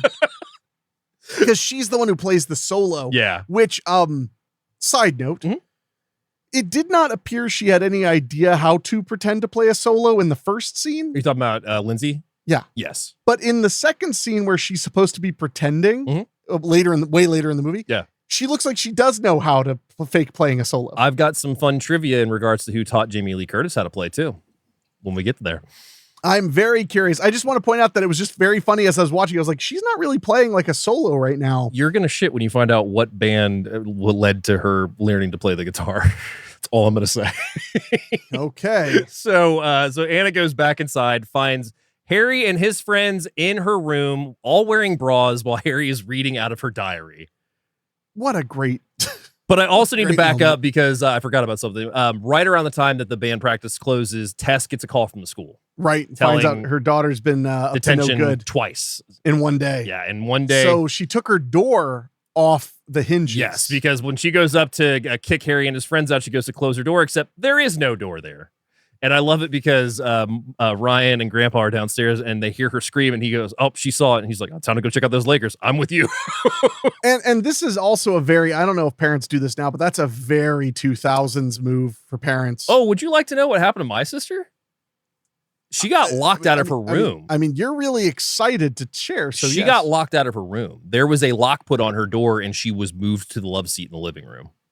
As a teen? As a teen. So what happened was she had gotten real pissed about something. I can't remember if it was like that she wasn't allowed to go out or she had gotten grounded or something. So she went into her room and just started throwing things and like tearing things up and whatnot. So she was pushed out of her room. The dad went to the hardware store, got a lock, put it on the door, and Erica had her alarm clock and a blanket and the pillow on the love seat. And I think got her room back about 3 days later, I want to say. You know what? When you started this, I thought it was weird. Yeah. No, I think that's fair. Yeah. If you're going to trash your room, you lose room privileges. Yeah. I think that's actually pretty fair. Yeah. But I love her thing where she's like, where she says, privacy is a privilege. Anna. Yep. I thought that was a very like 2000s parent. And I love it too, because she's like, you got to give me my door back. If you don't give me my door back, I'm going to kill myself. And Harry goes, oh, can I watch? Oh my God, that kid. No, he's a highlight. He's a highlight. So naturally, they get into it, and she's just like, just talk to me. Like, tell me, why did you have detention? And she's like, well, Mr. Bates is out to get me. And she goes, oh, him too. And she's just like, you wouldn't last one day in my school. Like, you don't know how it is. And she's like, well, what happened at detention? She's like, well, Mom, I was actually talking to this guy, Jake, and, I really like him. She's like, where'd you meet him? And she's like, detention. And she goes, that's promising. So they get into a huge fight. Ryan breaks it up with, okay, who wants Chinese? Yay. No, it's a solid fight between them. Yeah. And it does establish I having a much older sister, I have to say, there is just something about women, like women living with women. Mm-hmm. There's I always hear that it's that way with men, and I didn't witness that, but like, man, it seems like there's a point where women get defiant and they're really defiant toward their moms. I can definitely attest to that, because even though I wasn't a very bad kid, the few moments I had were nowhere in comparison to my sister. Love you, Erica, if you're listening to this, which you're probably not. Well, in her defense, first pancake. Yeah, there's that. Little Pieces of April reference for you. Yep. First pancake. So we are now at the Chinese restaurant, which I believe is the House of Pai Pai, because I think that's her name, if I'm not mistaken. Sounds right. Sounds about it. Yeah. So you got Pai Pai and her mother are the two that run it, and they know each other. Like Tess and her have known each other, because even she's like, well, who's catering the wedding? And she's like, well, it's already taken care of. And she's like, well, Chinese food's good luck. And I love it because she goes, okay, how about I do? I love the younger. There's two main. There's the daughter and the mother who own the Chinese restaurant. Yeah. And the one who plays the daughter, I think she's just perfect in that role. She's been in a ton of movies. She has, But yeah, she's really, really good in that part. So that's when Tess, tries to get Anna to talk to her, because Ryan's even trying to talk to her, and Anna's giving one-word answers. And I love Grandpa, because he's like, don't grovel, man. Like, let her come to you. And he goes, well, she'd come with a hatchet. That's a great line. Well, she'd come with a hatchet. So that's when he goes to check what's going on with the duck because they've ordered a duck, and Tess is like, do you think that's when he was referring to groveling? By the way, was that he leans over to her. He says, "I ordered a head on the Peking duck because I know it's your favorite." Well, she goes, "Great," and he's like, "Well, I know it's your favorite," and it's like that's so sweet too because Peking duck does take a while, so it'd be really nice to have called a head. Yeah, and also Peking duck is like really expensive. So like it's just all around a very nice gesture, and she does not care. No, and I mean, and that's the thing I do want to say is Mark Harmon's character in this movie. When you're a kid watching this, you're just like, it's the stepdad character, and it's a good stepdad character because, and unfortunately in cinema, there's a lot of bad ones. Yeah, Terry O'Quinn. What do you know about stepdads, David? I mean, the Stepfather and the Stepfather 2 and the Stepfather 3. Who am I here? No, I mean, I agree. He's a very good example of a stepdad. And I mean, character. and there's a trope with it too, because like, as much as I love Liar Liar, like Cary Elwes does not deserve half the shit he gets in that movie. He's just goofy.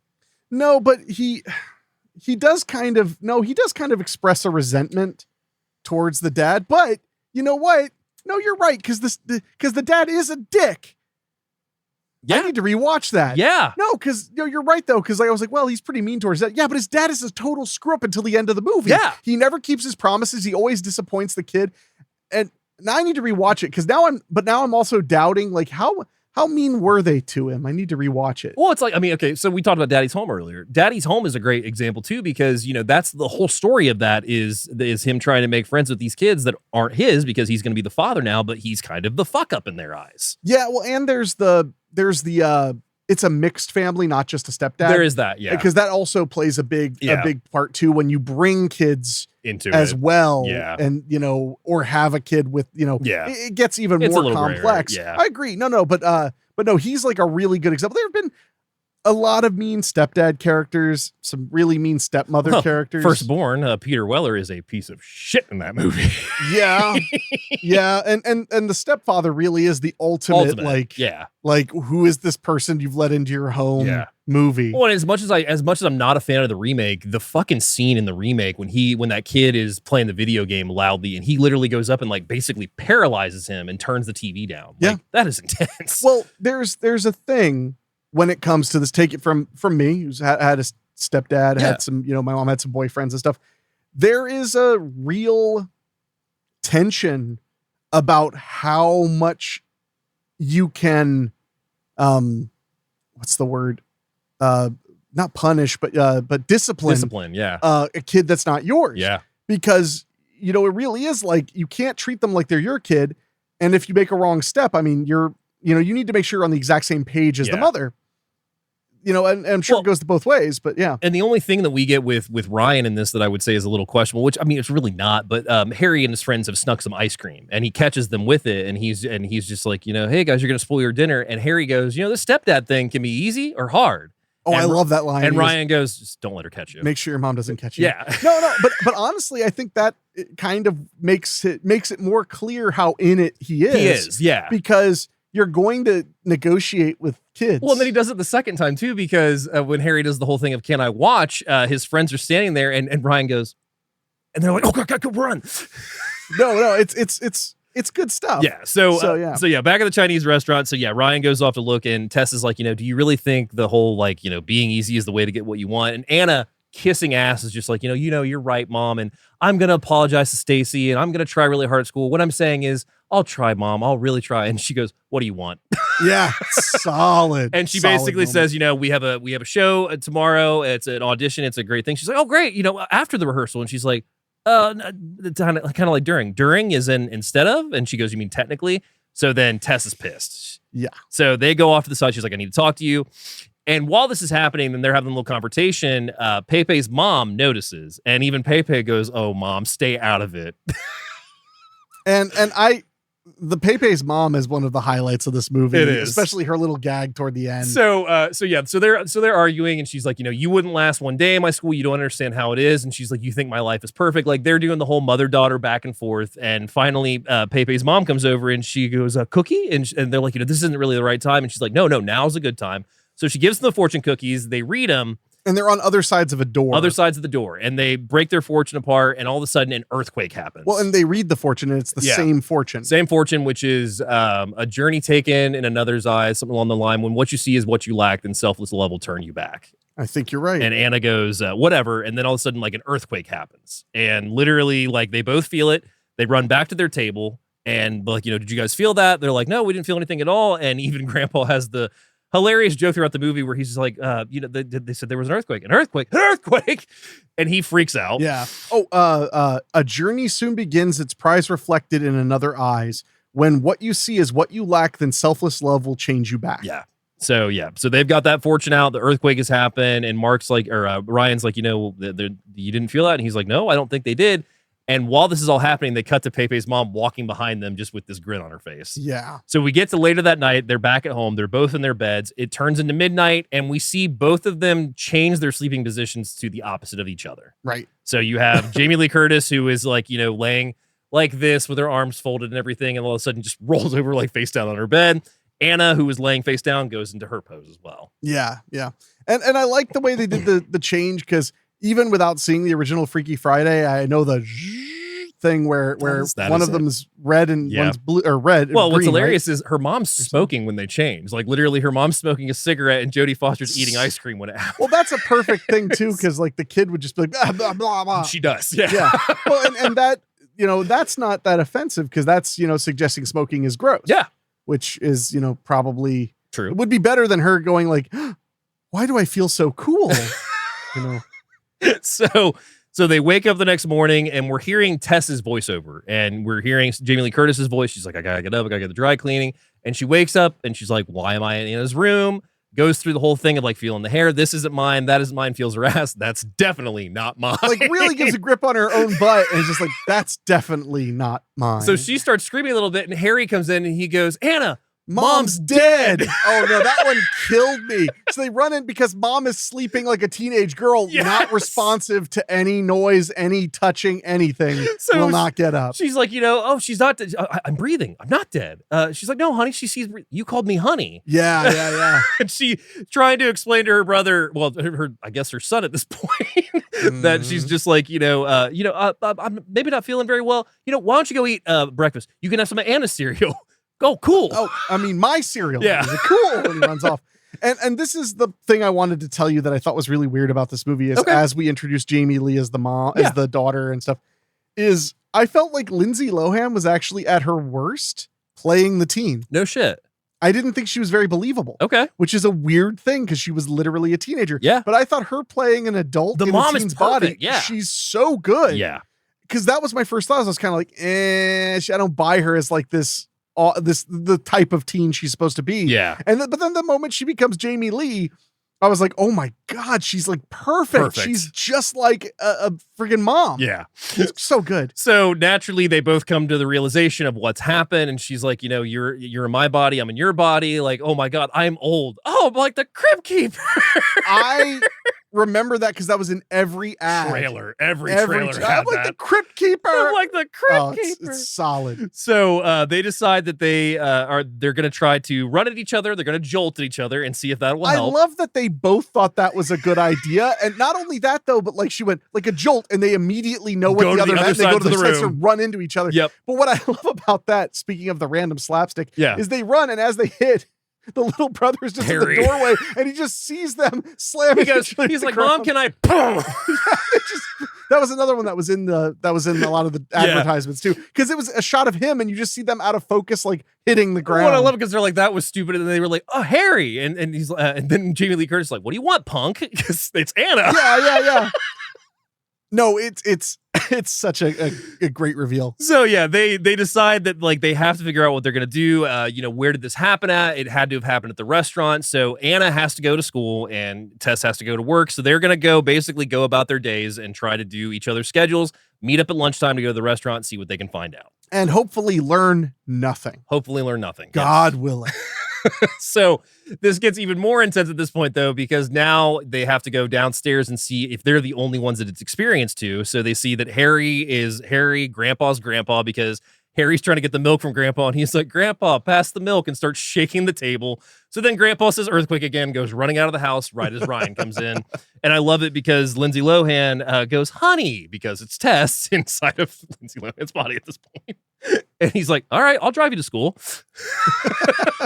No, there's a lot of gold in There's the a lot. exchanges, yeah. So they end up getting ready to go. There's a whole exchange of them getting ready. Like Tess is putting on clothes that Anna never wears. Meanwhile, Anna in Tess's body is dressing up as she says, like, what did she say?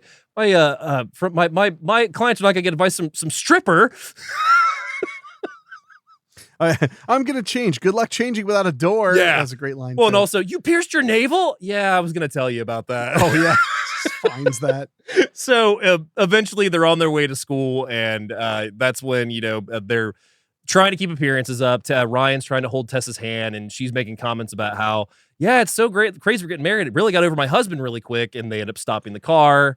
Yeah. She's clearly sabotaging their eventual nuptials. Yeah. Very aggressively. Well, because she's like, by the way, while I'm at it, I'll apologize to the whole car for being such a fun sucker, like all this stuff, and is just putting it all out there. And she's like, Ryan, stop the car. Mom, out of the car. Yeah. No, and that those little moments where she's bossing, basically her mom's body around. Yeah. Very, very funny. Yeah. And so she basically tells her, keep up appearances. You don't do anything. We'll meet back here at 11. Meanwhile, Jake walks up and she's like, you say something, say hi to him or else I'm going to break up with Ryan. And she's like, hi, Jake.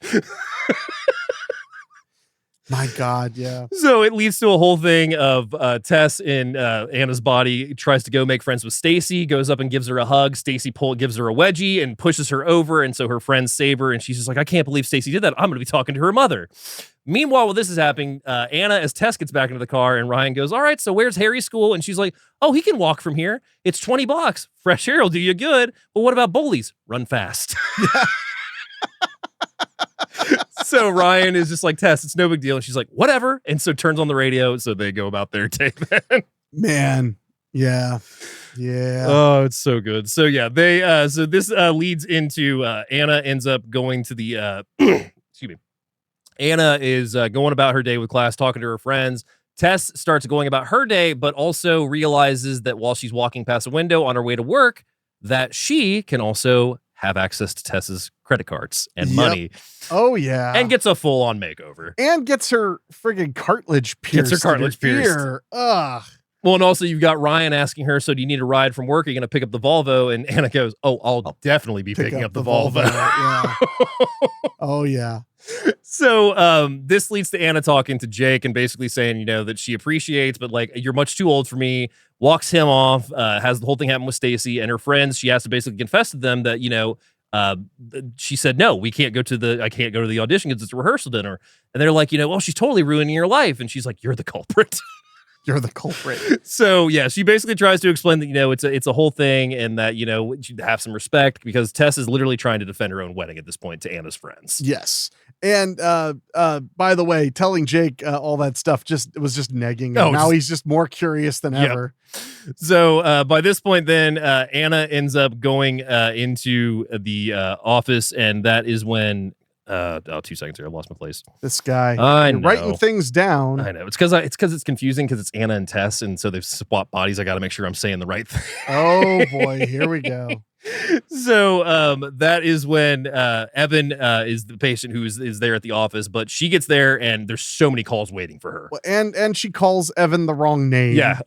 Well, there's a guy that comes in with delivery that's a Boris who was in the first movie, by the way. So he's just like, line 7, and then Evan comes in and he's like, oh, you're here, and she's like, are you going to answer those calls? No, I don't think I'm going to. And he's like, oh, so you don't answer your calls. I tried to tell you that I wasn't going to be able to reach you, but you lied to me. You're a liar. Yeah. So Tess or Anna as Tess sees a bunch of patients. There's several, like there's one that she basically was told, like, if anybody asks you anything, you cannot give advice. Like, you're not authorized to. How does it make you feel? How does it make you feel about that? Yeah, How'd you feel about that? Goes through several patients. One of which is Mary Ellen Trainor, who is talking about how she's like, my daughter's not playing with her friend anymore. I went through her phone, and she's like, wait, you like read her diary? and basically calls her a bad mom for doing Well, it. she's like, I want to find out if they're like getting intimate. She's like, if she was getting intimate, she wouldn't be writing about it. She'd be out doing it. She just goes on this whole thing about like, you can't betray her trust. Yeah. Okay, so I guess we're done here. Oh my God. So back at school, Anna is realizing, or Tess in Anna's body is realizing she recognizes Mr. Bates. She doesn't know where she knows him from, but she knows him.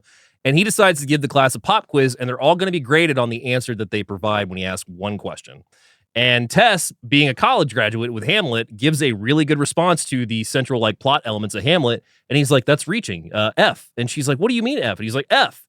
So then at the very end of class, she goes up to try and talk to him and realizes Eldon Bates, who was somebody that asked Tess out back in high school to a dance, and she turned him down, and now he's using her daughter to get back at her. And she just goes full lawyer about, I wonder how the school board will feel when they find out this and that and this and that. And then she's like, oh, and by the way, she had a boyfriend. And you were weird. So we get through the day, or we get to the lunch period, and that's when Anna is waiting for, or Tess is waiting for Anna to arrive, and Anna rolls up in the Volvo, and she is pissed. She also sees the makeover. She sees that she's eating McDonald's. She got her hair cut shorter. Yeah, she's like, all the fries you get go straight down my mouth to my butt. Or my thighs. My thighs. Yeah. Yeah. So they end up getting to the restaurant, and that is when immediately Pepe knows that something's up, because she's just like, hey, something happened. Yeah, a big something. And she's like, Mom? Mom comes out, runs away. Hey, you come back here. I love that her mom just does this. Yeah, her mom just does this. That's one of my favorite elements of this movie, is the idea that that this lady at this Chinese restaurant just will swap people that she finds are not appreciating, not getting along. But I also thought that was a really nice way to make it not feel, I don't know, convoluted to do Freaky Friday again. Yeah. Is the idea like, oh, well, this lady does it to people. That's just what she does. So that's when Pepe basically tells because the mom and Pepe get into it, because she's like, they'll thank me later. She's like, actually, she's getting married tomorrow. So if they don't swap back, she's not going to be happy about this. And she's like, nobody tells me anything. Yeah. No, it's so good. So she's like, what'd she say? Oh, she's crazy. Let's have lunch. And she's like, I think you know exactly what's going on. And so even Hannah goes, let's hit her. Jamie Lee Curtis is so fucking funny.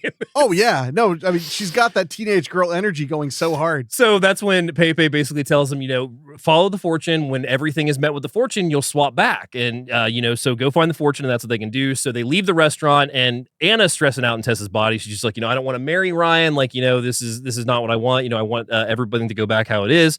And she's like, we're gonna get through this. Don't worry about it. Meanwhile, the Palm Pilot's been going off nonstop in Tessa's purse, and that's when Tess realizes that she has a parent-teacher conference meeting with Harry's school, and I love this scene. Oh, it's a really sweet scene. It's one of the best in the movie. Yeah, so she decides that she has to go to this, so she goes into the conference, and at first, Anna is just, like, very short with it, like, Harry is struggling a bit. Oh, well, that's the thing, kid needs to toughen up. Well, actually, he wrote a very nice piece on your daughter. And so Anna gets to read this thing that Harry wrote about Anna basically being his hero. Yeah, how much he adores her, how cool she is for playing guitar and being in a band and all this stuff. They go, she goes out and talks to Harry, and she's like, she showed me the paper you wrote on Anna, and he's like, oh, well, don't tell her. And she's like, well, why? And she's like, well, because I don't want her to think that I think that she's cool. Like, otherwise it'll ruin the back and forth we have. Like fighting. Yeah. So they end up having a really sweet scene together, walking out. Meanwhile, while this is happening, Anna has to go take her SAT. So she goes back to the school. So as Tess, as Anna goes back to the school, tries to make up with Stacy. And she's like, hey, I know that we've had some stuff in the past, but we used to be friends. Like, can't we be friends? And Stacy's just like, you know what? Yeah, come sit with me for the test.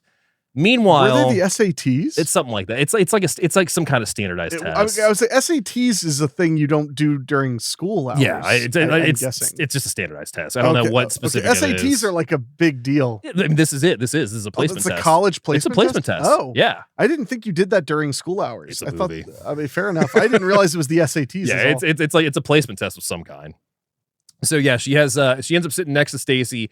Stacy very sneakily writes, I'm glad we're friends, on a little piece of paper, puts it on her test, and elbows Anna to look at it. Then when Anna looks over, she goes, Miss, she's looking at my test, and Anna gets caught red-handed. Yeah. So back in detention she goes.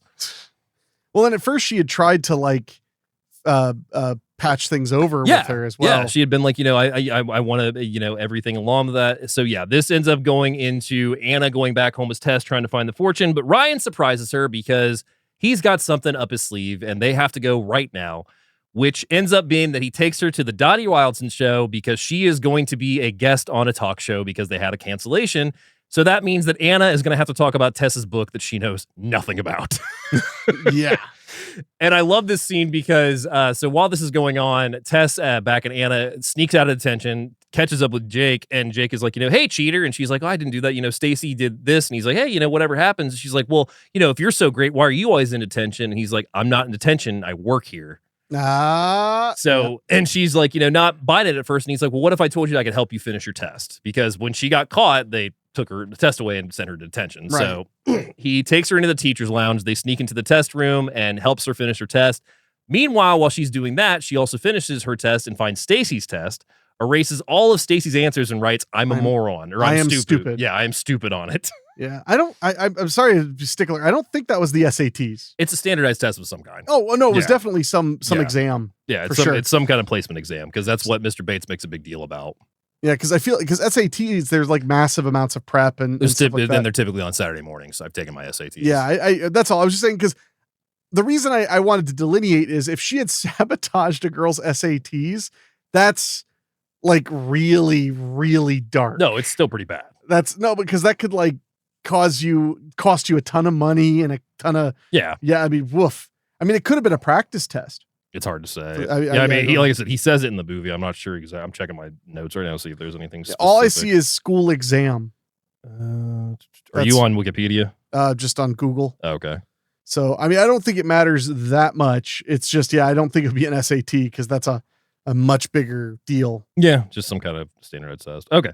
So anyway, she takes care of Stacy's test. Meanwhile, Anna on the show, basically at first, like Dottie comes out and she's like, talking about the book, and obviously Anna knows nothing about the book. So she ends up just kind of taking over the interview and making a big deal about, adults think they're so tired and all this stuff. Like, why don't you just let your emotions out? Like if a guy likes you, scream about it. Like makes the audience go Says wild. Adults care about things that don't matter. Why cook? Have you never heard of takeout and stuff like that?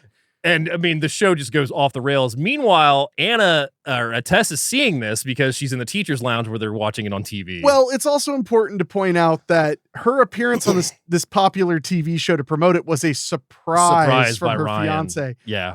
Surprise, you're going on television in 3 minutes.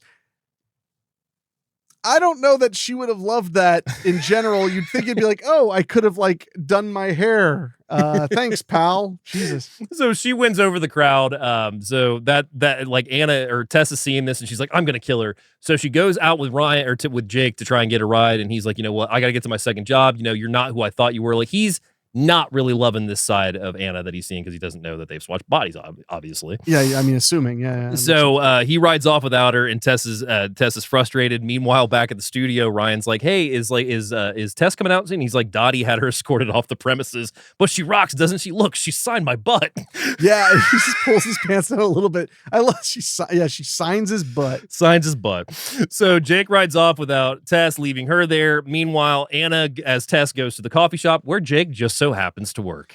And one thing to point out is from the outside perspective, Jamie Lee Curtis's character appears to have just like smoked a bunch of meth or something. Yeah. Like she's just completely out of her Off the mind, rails. screaming, acting insane in every way. Yep. It's a lot. So they hit it off at the coffee shop and she realizes that she has to get back home. So he offers to give her a ride, which apparently his shift is like 2 hours at the coffee shop.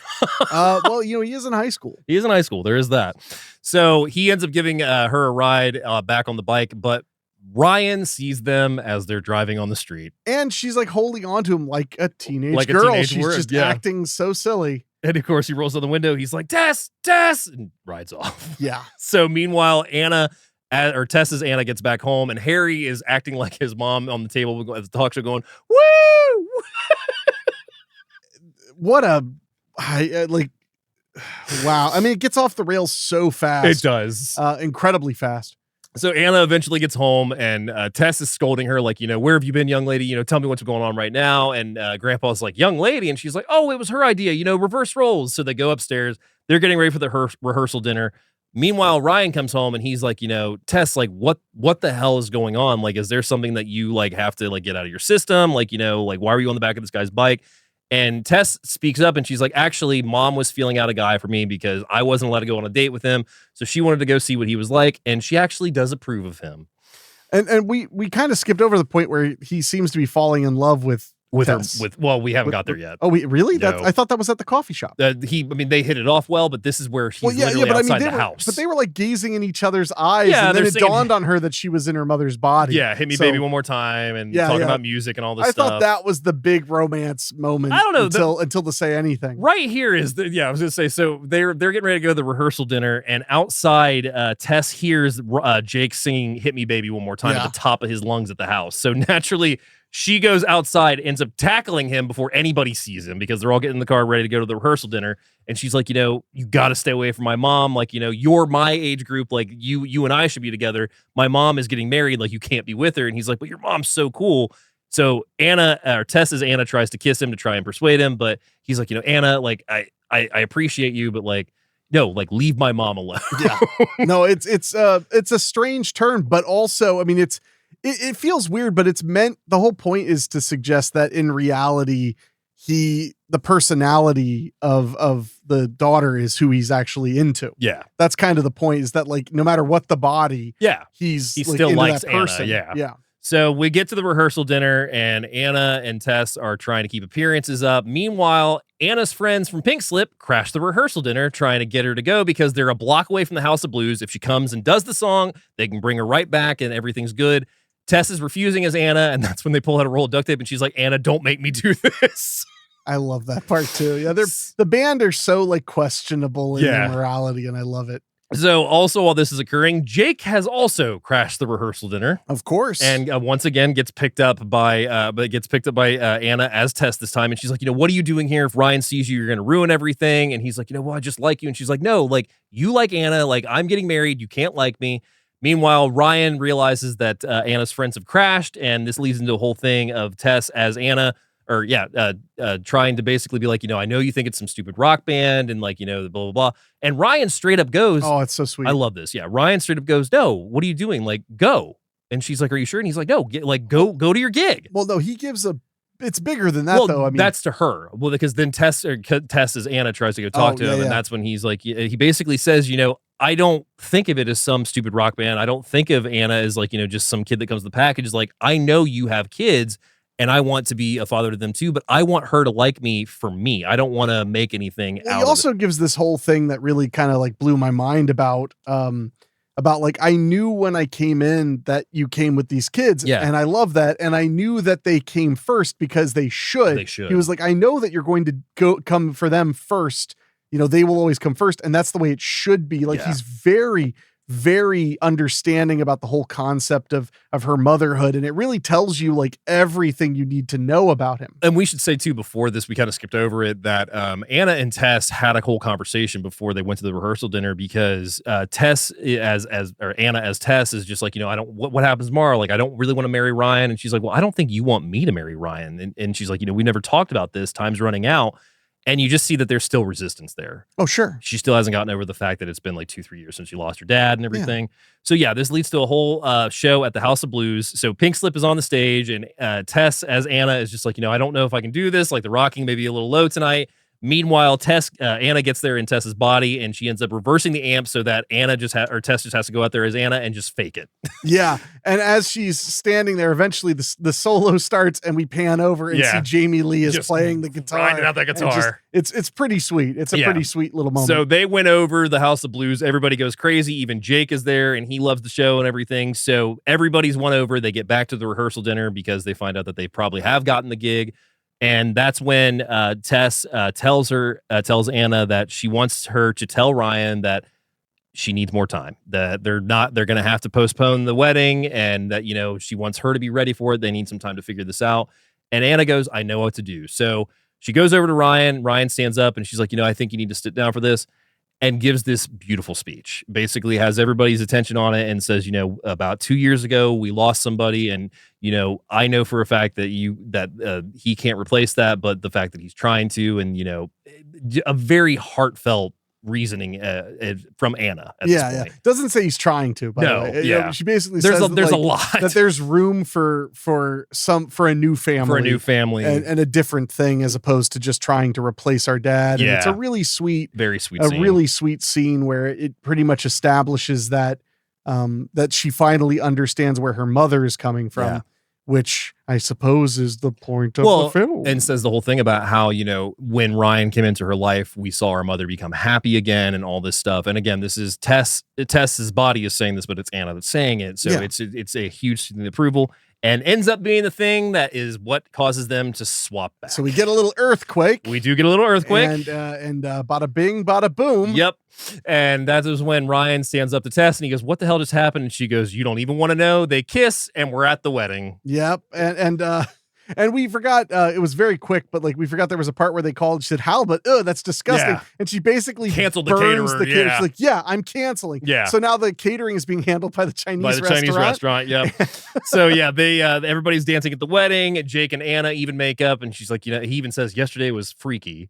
I don't get it. And then she says basically kiss me again, or whatever. Show me how it was. And meanwhile, while this is going on, everybody's dancing at the wedding. Harry and Grandpa are sitting next to each other, and Grandpa notices that Harry's looking at a little girl off to the side, and he's like, why don't you go ask that girl to dance? He's like, why don't you leave me alone? And he's like, well, youth is wasted on the young. And he's like, well, you go ask her then, you old fart. And meanwhile, while this is happening, Mama ends up seeing the fortune two of them. Cookies? Yep, and brings them out to him, and Pepe notices, "Mama, what are you doing?" "Grandpa, Harry, no!" Runs at them, tackles them to stop them from opening the cookies. Has the cookies and goes, "Okay." No, it's such a great little silly ending that she was about to Freaky Friday them as well. So that is the end of Freaky Friday as we go into Pink Slip, aka Lindsay Lohan, singing the song Ultimate, and that closes out 2003's Freaky Friday. It was a very fun ride and a movie I wasn't expecting to enjoy it as much as I did. Nothing against the movie. But I really did. I thought it had a lot of good things to say about family and about, finding the right person, about mixing, about adding to your family, stuff like that. I thought it was really, it was well thought out. No, it's a good one. It's definitely a good one. I think for me with this watch in particular, I just really got to see the family side of it that I never really looked at, especially with Ryan's character. Mm-hmm. Really well done. Really well done with that story element. I agree. So, would you like to guess what the budget was on it? 2003 Disney. 20 million? Yeah, on the nose. Oh. 20 million on the nose. Sweet. Opening weekend, which is August 10th of 2003, it takes in 22 million. Ooh. Grossing in US and Canada, $110 million. Look at that. Grossing worldwide, $160 million. Wow. So I think it was a bit of a hit. Smidgen of a hit. Shooting started October 5th of 2002 and wrapped December 18th of 2002. Shot mostly in Santa Monica, Los Angeles, California. So those are the two places mainly. The initial script for the film involved Anna writing for the school newspaper and wanting to do an interview with singer Gwen Stefani at the House of Blues. However, director Mark Waters felt this would just have the film. My God, what is this? Felt this would just have the films be about. Okay. You're the one who wrote that down. No, I copied and pasted it. I didn't say, but you didn't read it, huh? Yeah, apparently not. Nerd daughter and a nerd mom switch places and ages. Thought it would be more interesting if it was about a rebellious daughter and a straight-laced mom. This observation got him the job. Kelly Osbourne originally auditioned as Anna, not as Anna's best friend, and was offered the part, but decided to back out. Later, she said people told her it was the biggest mistake she'd ever made due to the success of the movie. But I'm sure Kelly Osbourne was ready to make many bigger mistakes in no time flat. Michelle Trachtenberg was cast as Anna, but had to back out due to her contractual obligations with Buffy the Vampire Slayer. Coincidentally, this is the second movie she turned down in which Lindsay Lohan won the lead role. The first was Lohan's film and debut, The Parent Trap. Wow, I didn't know that at all. Misha Barton, Kristen Stewart, Mae Whitman, Evan Rachel Wood, Brie Larson, Emmy Rossum, Kristen Bell, Shiri Appleby, and Danielle Panabaker all auditioned for the role of Anna Coleman. I feel like anybody in that age range in LA would have. Yeah. Producer Andrew Gunn said initially he hoped Jodie Foster would play, who played the daughter in the original film Freaky Friday, would be game to play the mother in the remake. Foster declined in part because of the concerns that the casting stunt would overshadow the movie's overall merit. Annette Bening was originally slated to play Tess Coleman. She backed out shortly before filming and was replaced by Jamie Lee Curtis. Sigourney Weaver was also considered. Curtis only had 6 days to prepare for the role after Bening dropped out. That's insane. I would have never guessed that. Yeah. Tom Selleck was originally cast as Ryan, but dropped out after Annette Bening did, as he wanted to work with her. Tom Selleck? Yeah. That would have been such a lame movie. I'm sorry. Jamie Lee brought an energy that really helped this movie be for young people, in my opinion. When Jamie Lee Curtis found out Lindsay Lohan, who was going to be playing her daughter, had starred in The Parent Trap, she asked, which twin did she play? Unaware that Lohan had performed both roles. What? The snapshots in the opening credits are actually photos of Jamie Lee Curtis and her daughter, Annie Guest. Aw, that's sweet. As an homage to Jamie Lee Curtis's mother, Janet Leigh, best known for her performance in Psycho, a character named Mr. Bates is present in the film, named after the character from that film. In the film song Take Me Away was originally a hit for Australian girl band Lash. For its use in the movie, the lyrics had to be changed. In the original version, the shit word is used instead of stuff when they sing Same Old Stuff Never Ends. It had to be changed as Disney would not let the movie use shit in a family film. The old shit word. The old shit word. Jamie Lee Curtis' famous guitar solo in the House of Blues scene was made possible with guitar lessons provided by Curtis via Amir Dekra, who was the lead guitar for the death pop band Orgy. Oh. Yeah. Huh. There was going to be a scene where Tess Coleman and Anna's body punch Stacy, which is in the deleted scenes, by the way. It's the only deleted scene. In her new nose as revenge for the test, Mark Waters filmed the scene, but he removed it because he felt it was harsh. Hypocritically, Waters allowed Stacy to hit Anna with the volleyball, push Tess into the bike rack, and successfully accused Tess and Anna of cheating during the exam, which were arguable harsher than Tess punching Stacy in the face. A little bit. Yeah, that's fair. The cover of Tess Coleman's book, Through the Looking Glass, is the same cover as the original Freaky Friday novel by Mary Rogers. Nice. Yeah. Okay. Mary Rogers considered this the best adaptation of her novel, calling it the first time the characters seemed real despite the unreal goings-on and plucky instead of whiny. Wow. Yeah. Okay. 2 alternate endings were filmed, one involving Harry and Grandpa opening their fortune cookies when an earthquake happens, with both of them yelling a word. The second and original ending would have been the film cutting to black as they break their fortune cookies open, before director Mark Waters claimed that it wasn't a funny ending, which led to some viewers seeing now Pepe tackling the duo to obtain the cookies instead. I mean, I do like the tackling. Although, if they had swapped, I think that could have been funny too. They shot both those endings. They're also on there. But did they shoot the original ending where Lindsay Lohan's character had to stay in her mom until after the wedding night in order to prove what? That's dark. Well, but you'd learn a lesson. Freaky Friday was released on DVD and VHS by Walt Disney Home Entertainment on December 16th of 2003. By the end of that month, it had sold approximately 4.97 million units, generating over $85.7 million in revenue. The film was later released on Blu-ray March 27th of 2018 as a Disney Movie Club exclusive. Wow. Yeah. All right. So what are your final thoughts on Freaky Friday? I enjoyed the hell out of it. I don't know if I would call it like quintessential viewing to own, but it's definitely a rent it because it's totally worth watching. And if you're not familiar with that era and that time frame, it really captures a lot of the early 2000s. It is a time capsule. And just for Jamie Lee's performance alone, the movie is really worth watching. Yeah, I couldn't agree more. It's a rent it for me as well. I think overall her performance is a lot of fun. I think everybody came and knew the assignment. It has a very sweet message to it. It has phenomenal performances, a good soundtrack, which is basically all cover songs too. Yeah. So, but no, Freaky Friday 2003, I cannot recommend it enough. If you have not seen it, make sure you check it out, even as Freakier Friday is coming out too. Oh yeah. When does that come out? Literally the week of this recording. Oh, wow. Yeah. If you're listening to this on the week that it dropped, Freaky Friday comes out this Friday. Is it going to be in theaters? Yeah.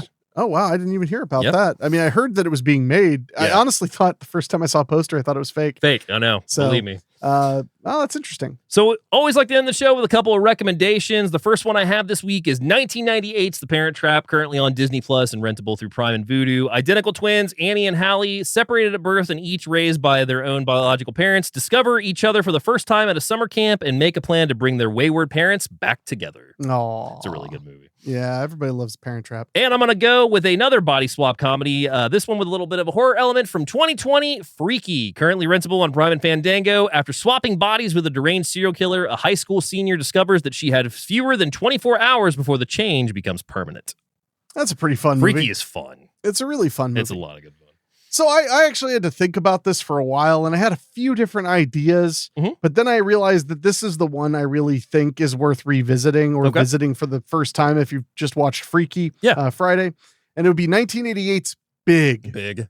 Now, it's not a body swap, but it is a kid becoming an adult. Yes. And it's directed by Penny Marshall, and it stars Tom Hanks and Elizabeth Perkins, Robert Loggia. Yep. And it's a really fun movie. It is a little questionable. Yeah, there's a scene. There's a decent, well, there is, but that's kind of the idea, though, is the kid learns that adulthood is complicated. Yeah. And they make that very clear, but it's a funny, highly quotable movie. It's a very good example of like seeing Tom Hanks getting ready to become a massive movie star after this film. So 1988's Big, which is oddly enough on Disney Plus and Hulu right now, or you could rent it on Fandango or whatever.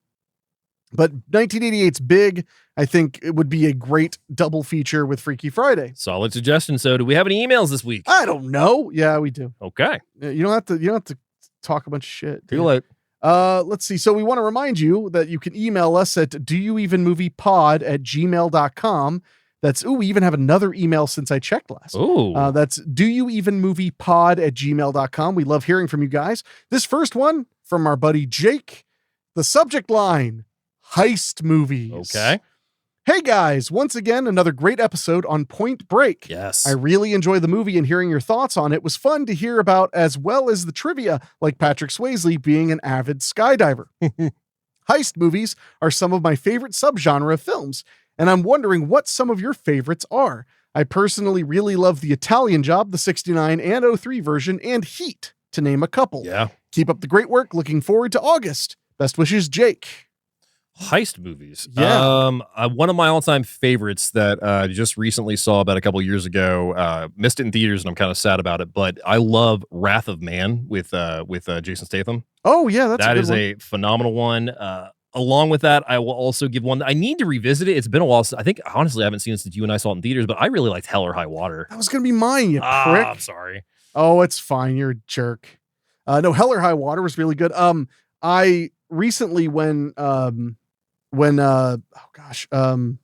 Caan, when he passed away, I saw Thief for the first time. From 1981. That's on Tubi right now, apparently. Thief, phenomenal heist movie. Really, really enjoyed that. Also Den of Thieves, phenomenal heist movie. Panic Room is that's a good one that really just recently got a new 4K transfer to. Panic Room I cannot recommend enough. And with that, I will also give one that's technically, people forget it's kind of a heist movie, but The Collector is technically a heist movie. That's a good point. Yeah, it is a heist movie. Yeah. And my final one would be Logan Lucky, which you'd mentioned, I think, a week or two ago. Yeah. Logan Lucky is a really fun heist movie as well. And I would throw a couple more Guy Ritchie's in there. Snatch and Lock, Stock, and Two Smoking Barrels. Phenomenal action comedies that have an amazing cast in that movie. My God, both those movies have amazing casts. Yeah, absolutely. So those are a few of our favorites, Jake. Yes. Thank you for writing in. This one's from our buddy Trank. Okay. He put subject, not too early. Hey guys, in between harvests and have time to check in. No, it's not too early for the JFK joke, LOL. I'm sure I made a terrible joke about JFK. Sure. Look forward to hearing y'all every week. If you're looking for theme ideas, how about a creature feature month? Ooh. The two that come to mind are Them from 1954. Okay. And The Relic from 1999. Cool. Those are both, I haven't seen Them in forever, but Relic is a classic. Them, so there's the giant ant one, and then there's the one that's them breaking into houses, right? I think Them 1954 is the ant one. Is the ant one. I think so. Yeah. Because Them is there's one that was put out by, I want to say Dark Sky or IFC, that is Strangers-esque. Oh, well, yeah, but that one's not from the 50s. Yeah, not from the 50s. Yeah, 1954. Yeah, that's the ant one. Yeah. But thank you, Trank, for writing in. Hell yeah. But we'll consider, especially because we very much veer towards 90s on this show. Yeah. So The Relic is a pretty solid right option. Up there. Yes, absolutely is. So this next one is from Jaden. Okay. And its subject is surfboards versus cars. Okay. Hey guys, Jaden here from Down Under. Awesome. I just finished listening to your Point Break episode. It got me thinking about how The Fast and the Furious, the only good one of those movies, is a scene car version of Point Break. It is, yes. What do you guys think? 100%. I think we've talked about this before. Maybe a little bit. It came up on an episode. Oh, it didn't come up on the Point Break episode. No, though. That it came up on like another a while one. Yeah, back. It came up on another one. But yeah, no, there's a podcast that I love called Junk Food Cinema that had a whole summer a couple years ago dedicated to the Fast and Furious movies. And one of the things they talked about at length in their first episode on the first one was how it basically ripped off Point Break. And I mean, both movies have a lot in common, absolutely. Sure, yeah, absolutely, yeah. But I think both movies are absolutely watchable too for different reasons too. Oh yeah. I think they're very different. I think Point Break is while it does have a lot of action, it's a much more drama filled thing as to where the Fast and the Furious is about family. Mm-hmm. Family. But the Fast and the Furious, the big difference is what makes the Fast and the Furious work, which is it ends up not being about turning the guys in and whatever. It becomes about connection, kinship. We make the joke about it's family. But that is the point. The point is it's the friends we make along the way. Maybe the real Fast and the Furious were the friends we made along the way. But thank you, Jaden, for writing in and for your thoughts. And we just, if you guys want to email us for any reason, whether it's to comment on something we talked about before, or recommend a movie, or both, it's doyouevenmoviepod@gmail.com. And we do love to hear from you. And I guess that's about it. So would you like to know what we are continuing with next week as we go through the dumping ground, aka August? Charming. We are going to be diving into another 90s movie. Ooh. 1998's Blade with Wesley Snipes. So currently rentable on Prime and Fandango. We're going to be talking about the original Blade. It's probably been a good couple of years since I've seen it. I don't know if I've seen it since it came out. That's impressive. I might be that long. So I think that means we may have to watch Blade Trinity before we watch Blade. Yeah. I don't know if I've seen Blade Trinity. You haven't missed much. I might not have seen any of the sequels. Oh, seriously? Two's phenomenal. I think I've seen 1 and 2. Okay. I think that's it. Yeah, because there's Blade 2, Blade Trinity, and then there's technically the TV movie that they did for that Spike TV series, which I did watch that show. Well, but that's next week. Yes, on that is the movie. Some vampires. Vampires. So with all that being said, thank you guys so much for joining us tonight on Do You Even Movie. I want to remind you, if you're listening to this on your podcasting app, make sure you're subscribed. We really do appreciate your subscription. Yes. It costs you nothing except a second of your time. And if you want to help us out, leave a 5-star rating on your favorite podcasting app, especially Spotify or Apple Podcasts. Absolutely. It helps other movie lovers find us, and we are growing at a surprisingly steady rate. Yeah. And we've sometimes been in the top 60 of TV and movie history. Damn, podcasts. I didn't know that. I've sent you the screen caps. Okay. Only happened like once or twice that we were in the top 50. Oh, wait, no, I do remember that. Yeah. So we do appreciate you guys listening. It really makes a difference. And if you're watching us on YouTube, please, like the video, share it with a movie loving friend if you feel the need, and leave a comment. We try to get to every comment we see, whether it's on Spotify or YouTube. And of course, everything else in the world you could ever need from us is at doyouevenmovie.com. Yes, it is. And don't forget, if you have recommendations, pass them off to us, because we did just get out of a listener recommend month. So we will probably do another one here in the future. Plus, we always just love hearing what you guys want to hear us talk about. We do like some recommendations. And it only took about a year for Dave to be like, I'm going to stop ignoring all these unwashed people. I didn't ignore. I just was selective. Oh. Did a girl tell you that in school? So now you're snapping it back? No fucking comment. Well, I guess with all that being said, we'll be back next week. Yes. With another film. This time something completely different. Completely different. So until next time, I guess all that's left to say is we'll see you next Freaky Tuesday. Oh, there we go. It worked enough. Okay, they can't all be winners. I mean, that's fair.